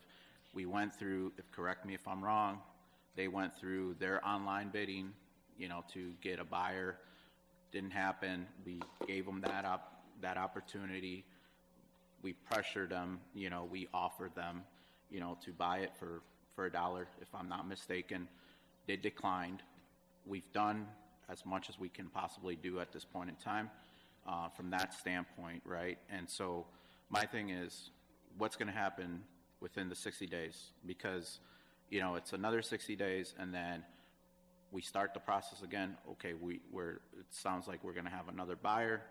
Then, it could be another month, 90 days now, and so forth. So I just want to ask that question. What, are we kind of scratching everything that we kind of had agreed to, and now we're just, let's start over with the process? So I don't know if that's a question to Mr. Bonney or someone else that can answer that question. Thank you. Next, Alderman Bonney, then we'll go Alderman Frost and Alderwoman Wilkins. Thank you, Mayor. So I guess, first of all, as far as the comment about how much we have discussed this, I don't believe that we have discussed this issue as a council until, other than when I questioned our former legal director about other options, until I requested a closed session on this a few weeks ago. And so my wording was very careful because I didn't want to violate closed session, which I think just happened with the disclosure that we agreed to offer $1. But since it just happened, I think that's part of the problem. We need to authorize staff to negotiate for more than $1. And that list I just read, we purchased other historic properties for $250,000 or more than $500,000 in the past. I don't know why we can't consider that in this case if that's what it takes. Once upon a time I had a real estate license, and the value of any piece of property is always what the buyer is willing to pay and what the seller is willing to part with it for. And so if we want it badly enough and the seller is not willing to let it go for $1, then we need to keep negotiating, but we haven't authorized our staff to negotiate for more than $1. In my conversations with the current owner, he has repeatedly told me that he does not believe a 2-week layover is sufficient. So if he told the alderman of the 14th ward that doesn't square with what he has told me on numerous occasions. But my main reason for thinking that we need 60 days is so that we can discuss, so that we can negotiate with him, but more importantly, discuss whether or not we want to go to court to seek a different authority than the one that we have now to demolish it. And I don't believe, and maybe legal can offer some input on this, we're not going to get in front of a judge, even if the council were to direct, which we would need to agree to do that, obviously. If we did, would legal be able to get this in front of a judge in 14 days or even 30 days? Ms. Cavenda. Can you just repeat your question for clarification for So me? if the council were to decide that we wanted to pursue a different strategy than demolition, and we wanted to try to pursue some sort of forced acquisition of the property, what would be a realistic timetable for how long it would take the legal department to get that in front of a judge? I am actually not sure that I'm able to answer that question. I think it would depend on what goes into it and I'd have to look into that and see. I don't believe I can actually provide you with an answer on that today. I think there's too many factors. But would 2 weeks be not reasonable? I truly cannot answer that question. Thank you. All right. I don't know if that answers Alderman Salgado's questions. Sure. Okay. So next we have Alderman Frost, then we have Alderwoman Wilkins, then we have Alderman Toomberg, then we have Alderman Bell, and then we'll be here all evening. Alderman Frost. I appreciate the vigor of Alderman Bonney, but I question two things. I question, and I'm not trying to punish the current owner. I don't think anyone on city staff or even here is really trying to punish, as the HPC folks said, the current owner. The question is, what's the best use, for the property? And two wrongs don't make a right. And the Trek building, the Armory, the Watch Factory are all great examples of why the city of Rockford should not get into the property management or property development business. Because guess what? They're all sitting in the same state they were when I started being an alderman 13 years ago. If we're not developers, and if you, this idea about possibly negotiating with him and giving him more money is a little bit just sideways, because you'd have to pay, if you want to, you personally, on your idea, you'd have to pay him some fixed fee to buy the property, waive all the fines he has accumulated over time, and then fix the roof, fix the outside structure, put scaffold around it, just to have it maintain the status quo of being a dilapidated building with no roof. And I appreciate the efforts of the HPC, but, where were they when we took down the building north of the library? Right, the Cablevision building, whatever it was called, just north of the library, that they wanted to redevelop. I don't remember them coming forward like they are now to save this particular building. I don't know, I'm no expert on the building itself. I've seen it many times, but I don't know who this architect route is and what the significance is. It's a little different in comparing it to Frank Lloyd Wright House and the Loren House. We do have many Barloga homes in Rockford and some commercial buildings, but guess what? None of them are in front of us because they're dilapidated, because they're falling down. And so that's my personal view, is why I think the city should not get engaged in the business of buying an old property with or without significant architectural features to try to save it, because frankly it just doesn't work, and it costs millions and millions of dollars. We're in the hole this year. I don't know what next year is going to look like, but just to throw out money on a project like this, it seems a little bit out of whack. And for now, all of a sudden, another last-ditch effort comes forward. We just laid it over, and now there's 3 possible buyers. But guess what? None of them have contacted the city staff to say, "Here's my plan for the building. This is my financial stack. I want to put a banquet center there. I want to put a hotel there. I want to put." I've heard nothing, but I guess some private conversations with 3 alleged people that aren't interested in buying it, but they're afraid of the complications. Well, figure it out. If you're a real estate developer, this is what you need to do. You need to be creative, and you need to be financially solid to figure things out to move forward, if in fact it's really true that you want to save the building. So, I guess I'm hopeful that before demolition, the city can try to save some stained glass windows that are there, and look into doing that instead of just completely demolishing the building. If there are some things like that we could actually save, it would be with merit. But we've had no viable organization, entity coming forward in a long time wanting to have a plan to redevelop or repurpose this building. So for that reason, I just don't think any layover really is appropriate. Alderwoman Wilkins. Thank you, Your Honor. Can I ask what type of money will be imposed on the city if we are to do this 60-day layover? Mr. Cagnoni? I'm not certain I completely understand the question, but if it's my understanding that you're looking for a path or asking what the cost would be for the city to take control of property, improve it at a minimum to a safe standard while you're waiting for redevelopment, the estimate that was completed by the contractor hired by Landmark, Illinois, I want to say it was between $450,000 and $500,000 to take care of some of the more immediate life safety concerns. Sarah Lies and our legal team and our code enforcement team, have gone through this court process. We have engaged local contractors to evaluate the feasibility of redevelopment of the property on a market analysis, and it was determined not to be feasible to redevelop the property.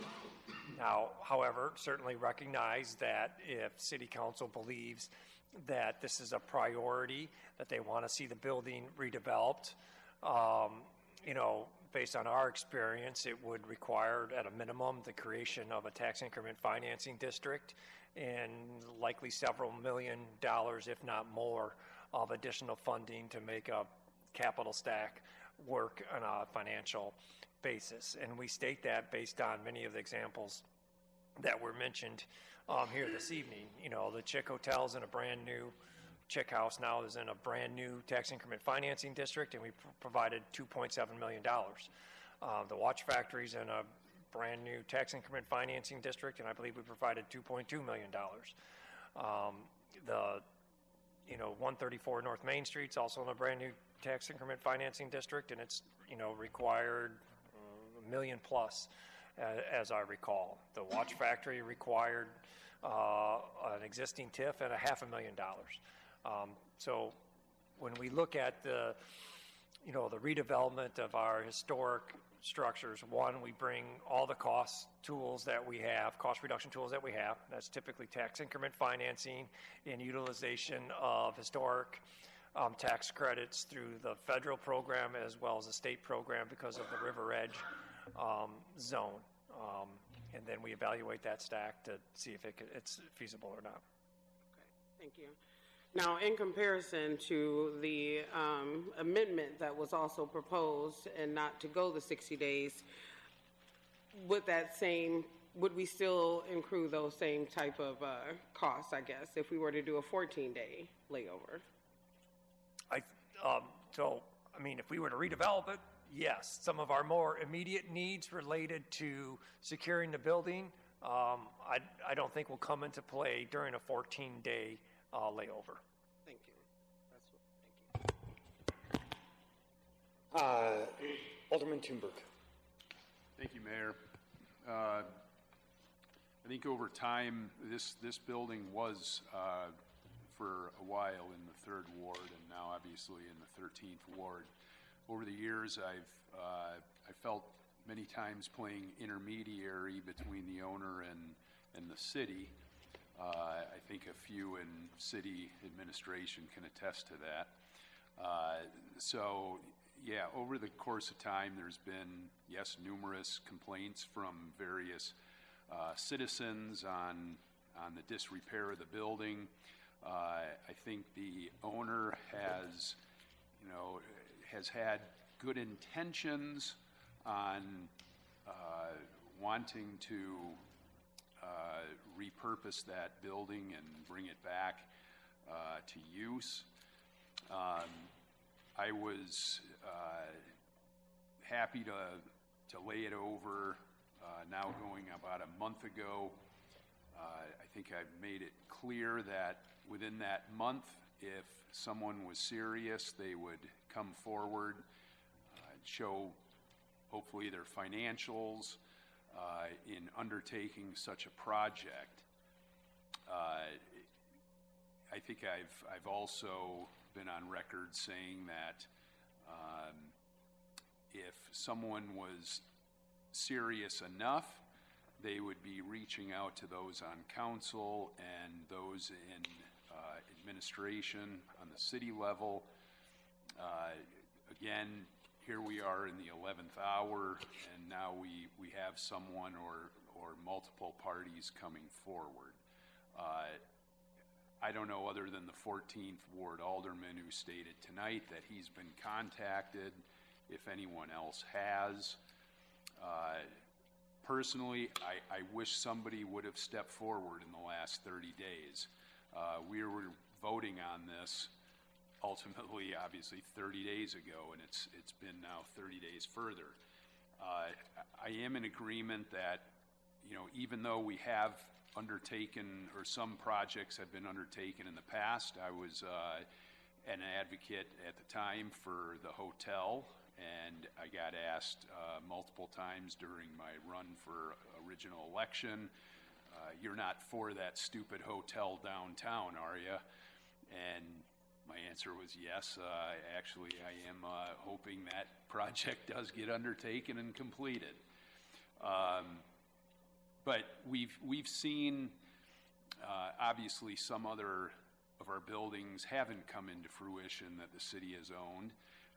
We've seen buildings that I think would have no relation, historically been advocated for. I think the Muldoon High School building, it was case in point, would be a building that I think would have historical significance to it, but we didn't hear anything, not even a peep of that coming down. The building next to the library is in a historic district, and did not hear one iota of a peep of that building coming down.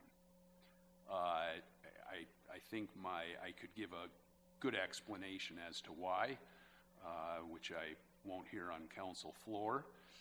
But I just, I would like to see it done, but I question on the money that the historic landmark Illinois Commission has stated that unless this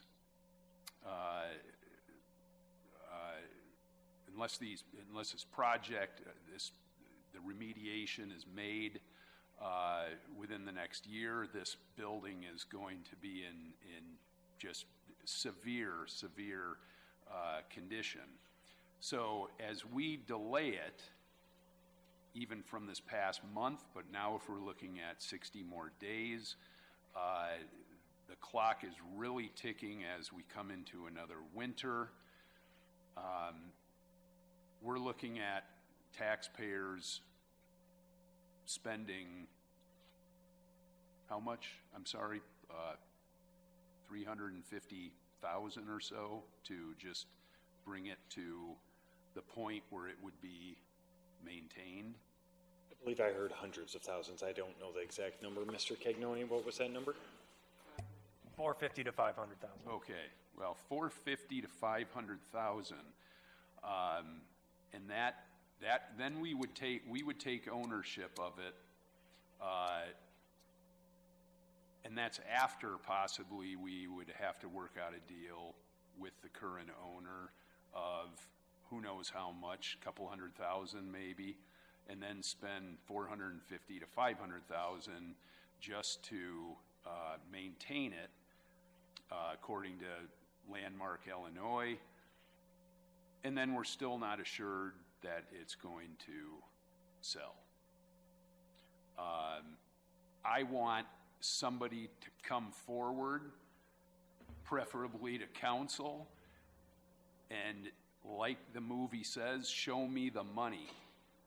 And I want to, it has not come into fruition. I've been asking for it, and it hasn't happened. And again, I've been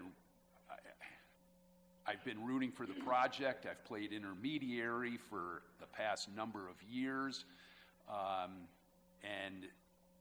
But I'm sorry the time has come in this situation where I think I've made myself clear that I gave 30 more days to make something happen, and I just have not been provided with that something that made it happen.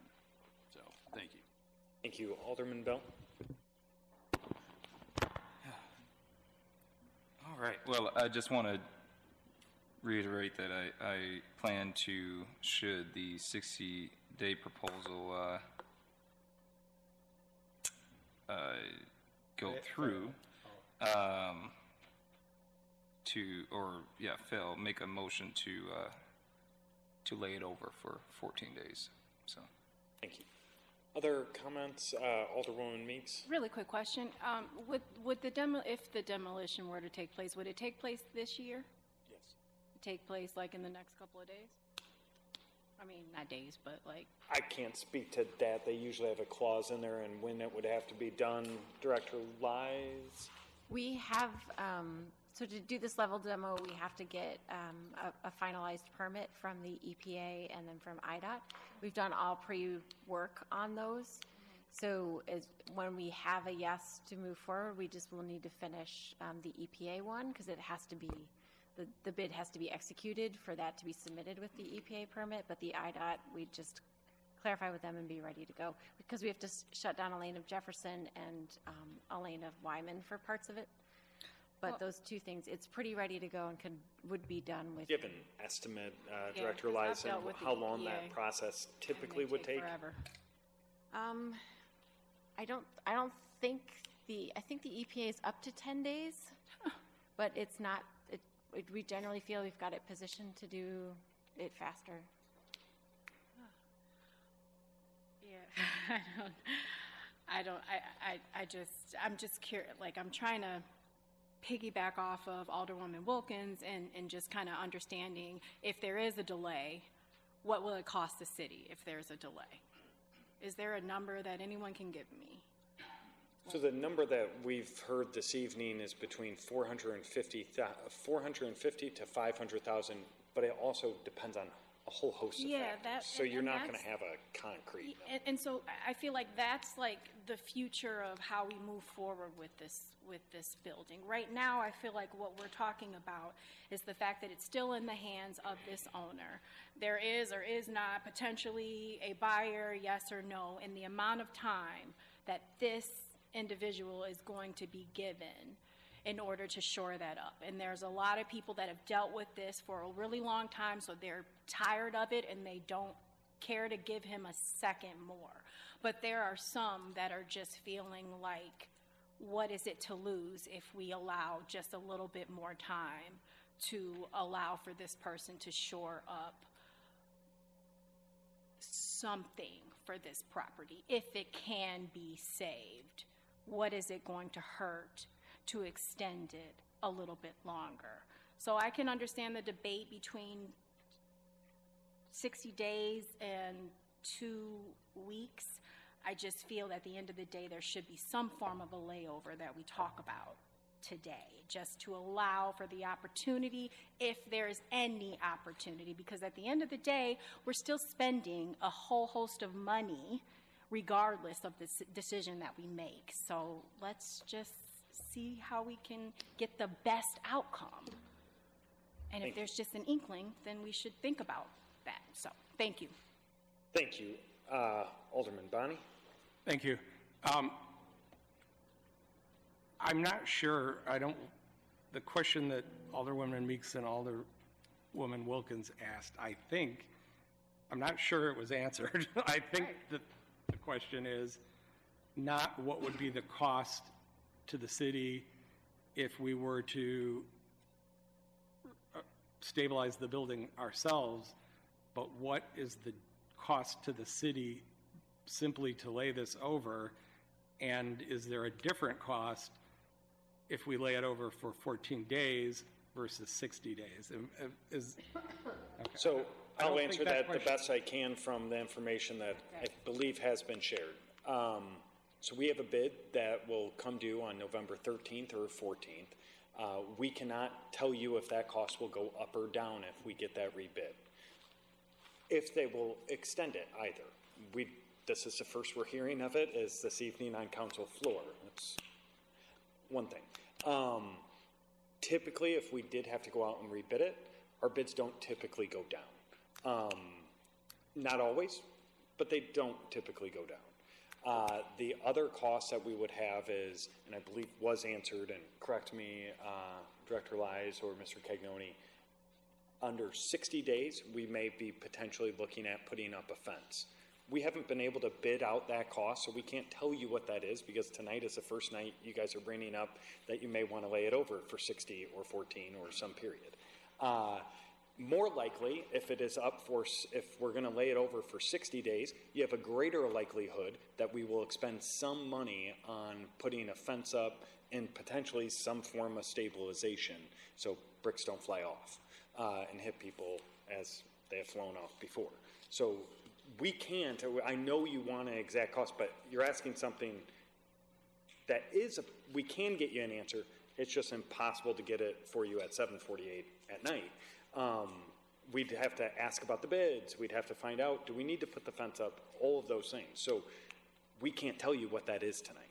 If we knew this was coming, let's say, I don't know, noon today, I could have a better shot at providing some information. Mr. Bond. Yes, so, to that point, I would have maybe made some of those requests had I realized we couldn't lay this over on the 2 alderman rule. We wouldn't have been having any of this debate tonight. We would be having it 2 weeks from now. It's a resolution. Correct. So I'm looking at the report that Landmarks Illinois issued, and as I recall, as it looks like it says, they recommended 9 things that needed to be addressed to stabilize the building, but only 3 of which needed to be done immediately, and immediately meaning within 1 year, and that they recommended a budget of $350 to $420, not $450 to $500. So I'm not. That's what I recall, and that's what it looks like the report says. And then I don't think there's a point in another layover of as little as 14 days. I don't think that's going to get us anywhere. We might as well just vote tonight. I think that if we don't lay it over for 60, or maybe 30 is a compromise, but 14-day layover is not going to get us anywhere. And I know there was mention of the projects that the city has purchased distressed properties, and we have held them, and we have, and those remain undeveloped, but not all of them. And I think Embassy Suites is a pretty strong example of something that was very difficult to achieve, but was well worth it. And I think that the Arts Council's work on the Armory, I think few people thought that was ever going to come to pass, and now it looks like it very well might. And if we had not taken those chances, we wouldn't have those assets. Thank you. Alderman Bell and then Alderman Durkee. Yeah, I think, it's easier to go from 14 to 60 than 60 to 14. I just, I'm sitting here and thinking the comment of it not necessarily being reasonable to do a 14-day layover is a more personal statement than what's in front of us today. But I can tell you, Alderman of the 14th Ward, that why I'm bringing this amendment or this 14-day layover proposal to the floor is because the same advocates that have been in conversation with yourself and other aldermen here and the owner are asking for just 14 days. And so should we give them 60 days, it would not allow us to stay within the November 13th or 14th bid dollar amount that was already given to us via quote. It would also apply some pressure on getting the owner and his potential buyers to City Hall, as many aldermen have expressed that they would like to have seen that already, but another 14 days to get them to City Hall to have conversations, and then allow this body to make a decision on that 14th day at City Councils, again, so we don't lose that bid, and also prevent potentially having to have additional costs in securing the building with, again, additional cost for not making a decision to stay within that bid and time frame. So, again, I'd like to say it one more time. This request is coming from the owner. Alderman Durkee. Thank you, Your Honor. Just a quick question. The assessment of the stability of the structure, how reliable is that? I have my, water damage, cursory views. Nobody's opened up walls.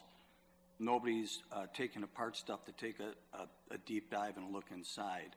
So my suspicion is that the estimates or whatever, or the assessment that this building is actually structurally sound are suspect. Director Lies. Yeah, the assessment then on the stability or the recommendations for stabilizing it, if we were wanting to consider development down the road, it was commissioned by Landmarks Illinois, and it was done by Bully and Andrews Masonry Restoration LLC, so a company that specializes in historic buildings and this kind of restoration. But again, they were only looking at stabilizing it from a public safety standpoint. So they were looking at $160,000 for masonry stabilization on the outside, and then 200 plus. They had tough with the roof and the copper flashing and the other things that have also been problems flying out into right-of-ways and that. So this is a stabilization and then try and hold it quote. So no, they did not open up anything. They just looked at what would keep it safe. So to elaborate, when they came and assessed the building, it was only from a stabilization point of view, not for use and bringing it up to a safety point of view that would satisfy building engineers. Is that correct? There was an architect that also went through the building and gave a recommendation. It did not have any costs or anything. She was a historic architect that just said it was possible to bring the building back. So that was city administrators saying, like, there's stability in the building overall. It's just continuing to deteriorate because of some of the things with the brickwork, the roof, and all of that. So we didn't get a number. And then we also did not we had a feasibility study on viable use of the building, say it was invested in and restored. Does it have a cost analysis that would say it could be profitable long-term and remain sustained? There was a court analysis done as part of the demo decision that the judge ordered, and that feasibility, the court's feasibility came back that there was not an end use that would end up leaving the building sustainable long run. We did not redo that part of the analysis, But to your knowledge, nobody's opened up walls, nobody's actually looked inside behind where the water damage is to actually see this. This is all guesswork otherwise, right? So nobody's torn anything apart to see what is falling. Water does tremendous damage to buildings over time. You lose the roof, you got freeze thaws, and if nobody, in my opinion, I don't do this work, but in my opinion, if you haven't opened things up and actually taken a hard look at it, nobody could estimate anything. It's an inadequate estimate. That's my opinion. So secondly, and let's play devil's advocate as an investor. So I'm going to go look into this building. 60 days is not enough. Because if I buy this building or I'm interested in the building, I'm going to walk through with the owner and I'm going to do that. And I'm going to bring a structural engineer to take a look at this whole thing. Okay? That's what I'm going to do. Then I'm going to look at a cost. What is it going to be? $5 million, $6 million to make this thing usable? So how I'm going to get a cash flow like that? The Gorman building it's that's a non-comparison. That was built with EB5 money, all kinds of creative financing that is not available currently. When you have guys sniffing around saying, I'm interested, people do that every day in a used car lot. Okay, and so I guess we have the best I can, and I'm grateful that people come and look in Rockford, but unless they're doing that, I don't know. So a developer's got to come in, he's got to cash flow this. He's got to buy it, then he's got to take out a loan, and he's got to cash flow it for a year plus that he's going to do to rebuild this. So it's not going to be an average investor, it's going to be a big investor. And to my knowledge, no big investors has ever done this. I don't know what anything magical is going to happen in 60 days, 14 days, or a year. I just don't. I think the unfortunate part about this whole thing is you had an owner who just let it deteriorate. And, I mean, that's what happens with property. That's not good or bad, it just is. And I'm not throwing stones at the owner, certainly not being vindictive. But I just can't see anything that's reassuring that tells me that where I am is wrong. And I certainly, given my suspicions about really the state of the building, I certainly would, as a city, I would never buy it. And never buy it. And we have to be cautious when we talk about this, about bargaining against ourselves. So if you start floating ideas about what we're going to pay this owner, that's bargaining against ourselves. We shouldn't be doing that on a council floor. So I can't support. I just can't support us owning this. I'm waxing and waning in my brain whether they give somebody 60 more days. I'm not quite sure that all that's going to happen is the building's going to fall apart more in 60 days. That's my suspicion. But I haven't quite made up my mind about your motion. But if people keep talking, maybe I'll figure that out. Oh, they will. Alderman Bonney. Thank you. Alderman Bonney will speak, and then Alderwoman Tarina called the question. Thank you, Mayor. Alderman Durkee makes a couple of good points, including that, you know, we probably should be having some of this conversation in closed session, and that is an excellent reason for why 14 days is not going to work, because we need to notice a closed session and have that closed session and have some direction decided upon before we get to the 14 days. It's my, again, the owner has repeatedly told me that 14 days is not enough for him. He's indicating to me now in text messages that he has indicated the opposite tonight to the 13th Ward Alderman, because the 13th Ward Alderman told him that there is no other choice. So, I mean, and somebody can FOIA my text messages with him if they don't believe it. So, it has, yes, it has, but not until I'm done.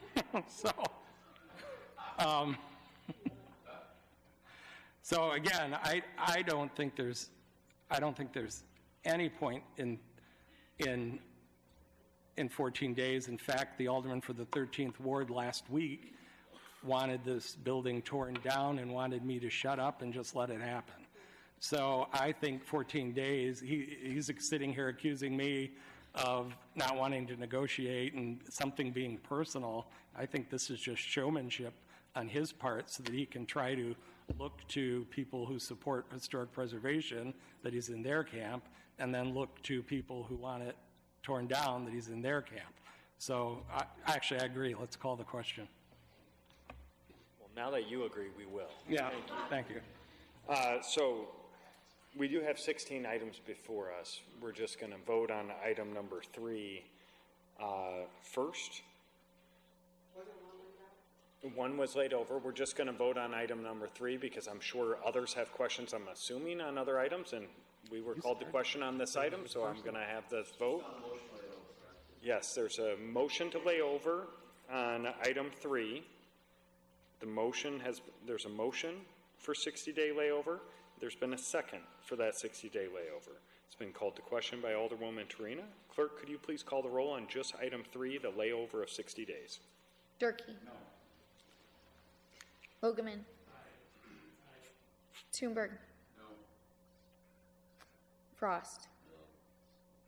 Torina. Wilkins. Hoffman. Granite. Salgado. Meeks. Bell. Bonnie. Aye. 6 to 6. No. Okay, we have 15 items before us. Is there any discussion on the 15 items?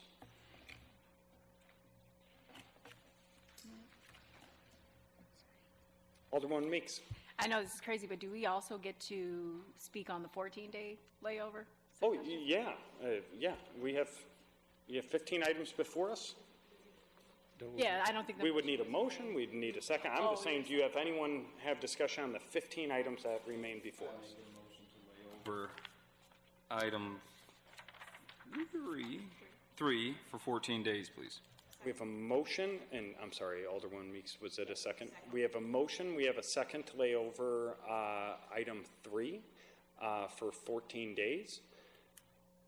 Is there any discussion? Alderman Thunberg. Thank you, Mayor. Please remind council and myself being included, the contract goes till November 13th or 14th, I believe it was stated. This would bring us to November 3rd-ish, 3rd or 4th, is that correct? And we could, if needed, have a closed session next Monday with appropriate notice if we were able to contact owner and contact all of you in advance. Okay, so contract remains intact for the record. Contract, yes, we would be up to meet on the 3rd, and the contract goes to at least the 13th, if not the 14th. I'm sorry, the 14th. Is there any discussion? Right now, we have one item. We have a motion. We have a second. Is there additional discussion on laying item number 3 over for 14 days? Clerk, please call the roll on laying over item 3 for 14 days. Durkee. No. Logeman. Aye. Thunberg. Aye. Frost. Torina. Aye. Wilkins. Aye. Hoffman. Aye. Granith. Aye. Salgado. Aye. Meeks. Aye. Bell. Aye. Bonnie.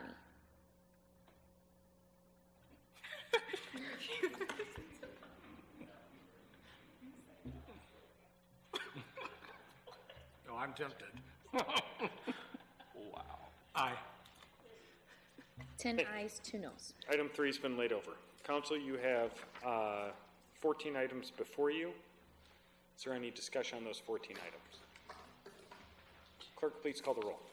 Durkee. Aye. Logeman. Aye. Thunberg.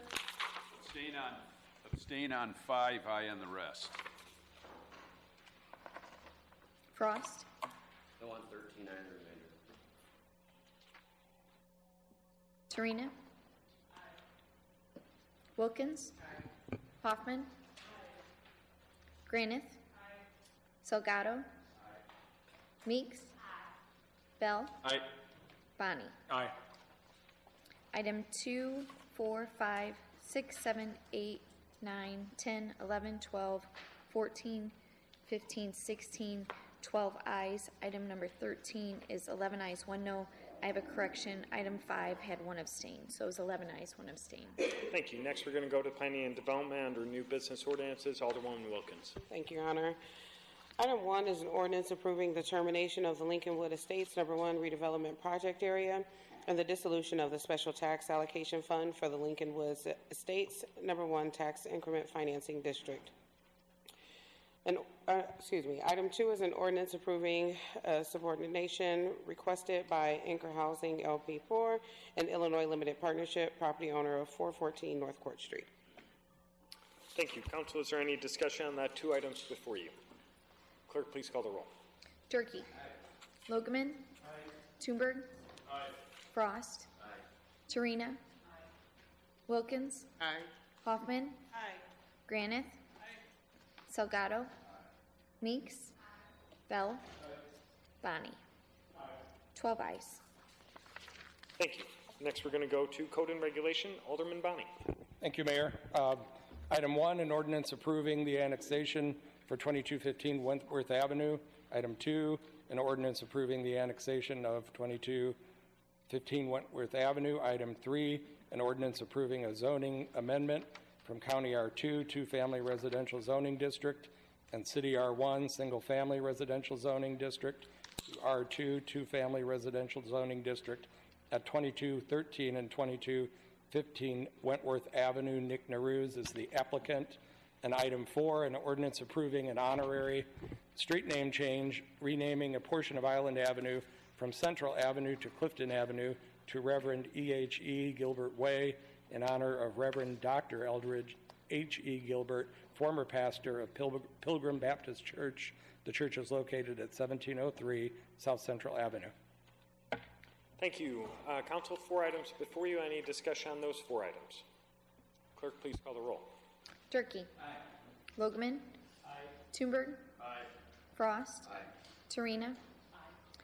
Wilkins. Aye. Hoffman. Aye. Granith. Aye. Salgado. Aye. Meeks. Aye. Bell. Aye. Bonnie. Aye. 12 ayes. Excellent. Thank you. Next, we'll go to Finance and Personnel Committee. Alderman Frost. Thank you, Your Honor. There's an ordinance approving an agreement between the City of Rockford and Union Pacific Railroad for the Rockford Complete Streets revitalization at the Walnut Street Railroad crossing improvements. Preliminary engineering in the amount of $35,000. I place this one matter before you. Thank you. Council, 1 item before us. Is there any discussion? Clerk, please call the roll. Durkee. Aye. Logeman. Aye. Toomberg. Aye. Frost. Aye. Torina. Aye. Wilkins. Aye. Hoffman. Aye. Granith. Aye. Salgado. Aye. Meeks. Aye. Bell. Aye. Bonnie. Aye. 12 ayes. Thank you. Is there a motion to adjourn? We have a motion. We have multiple seconds. Any discussion? All those in favor say aye. Those opposed, have a wonderful night.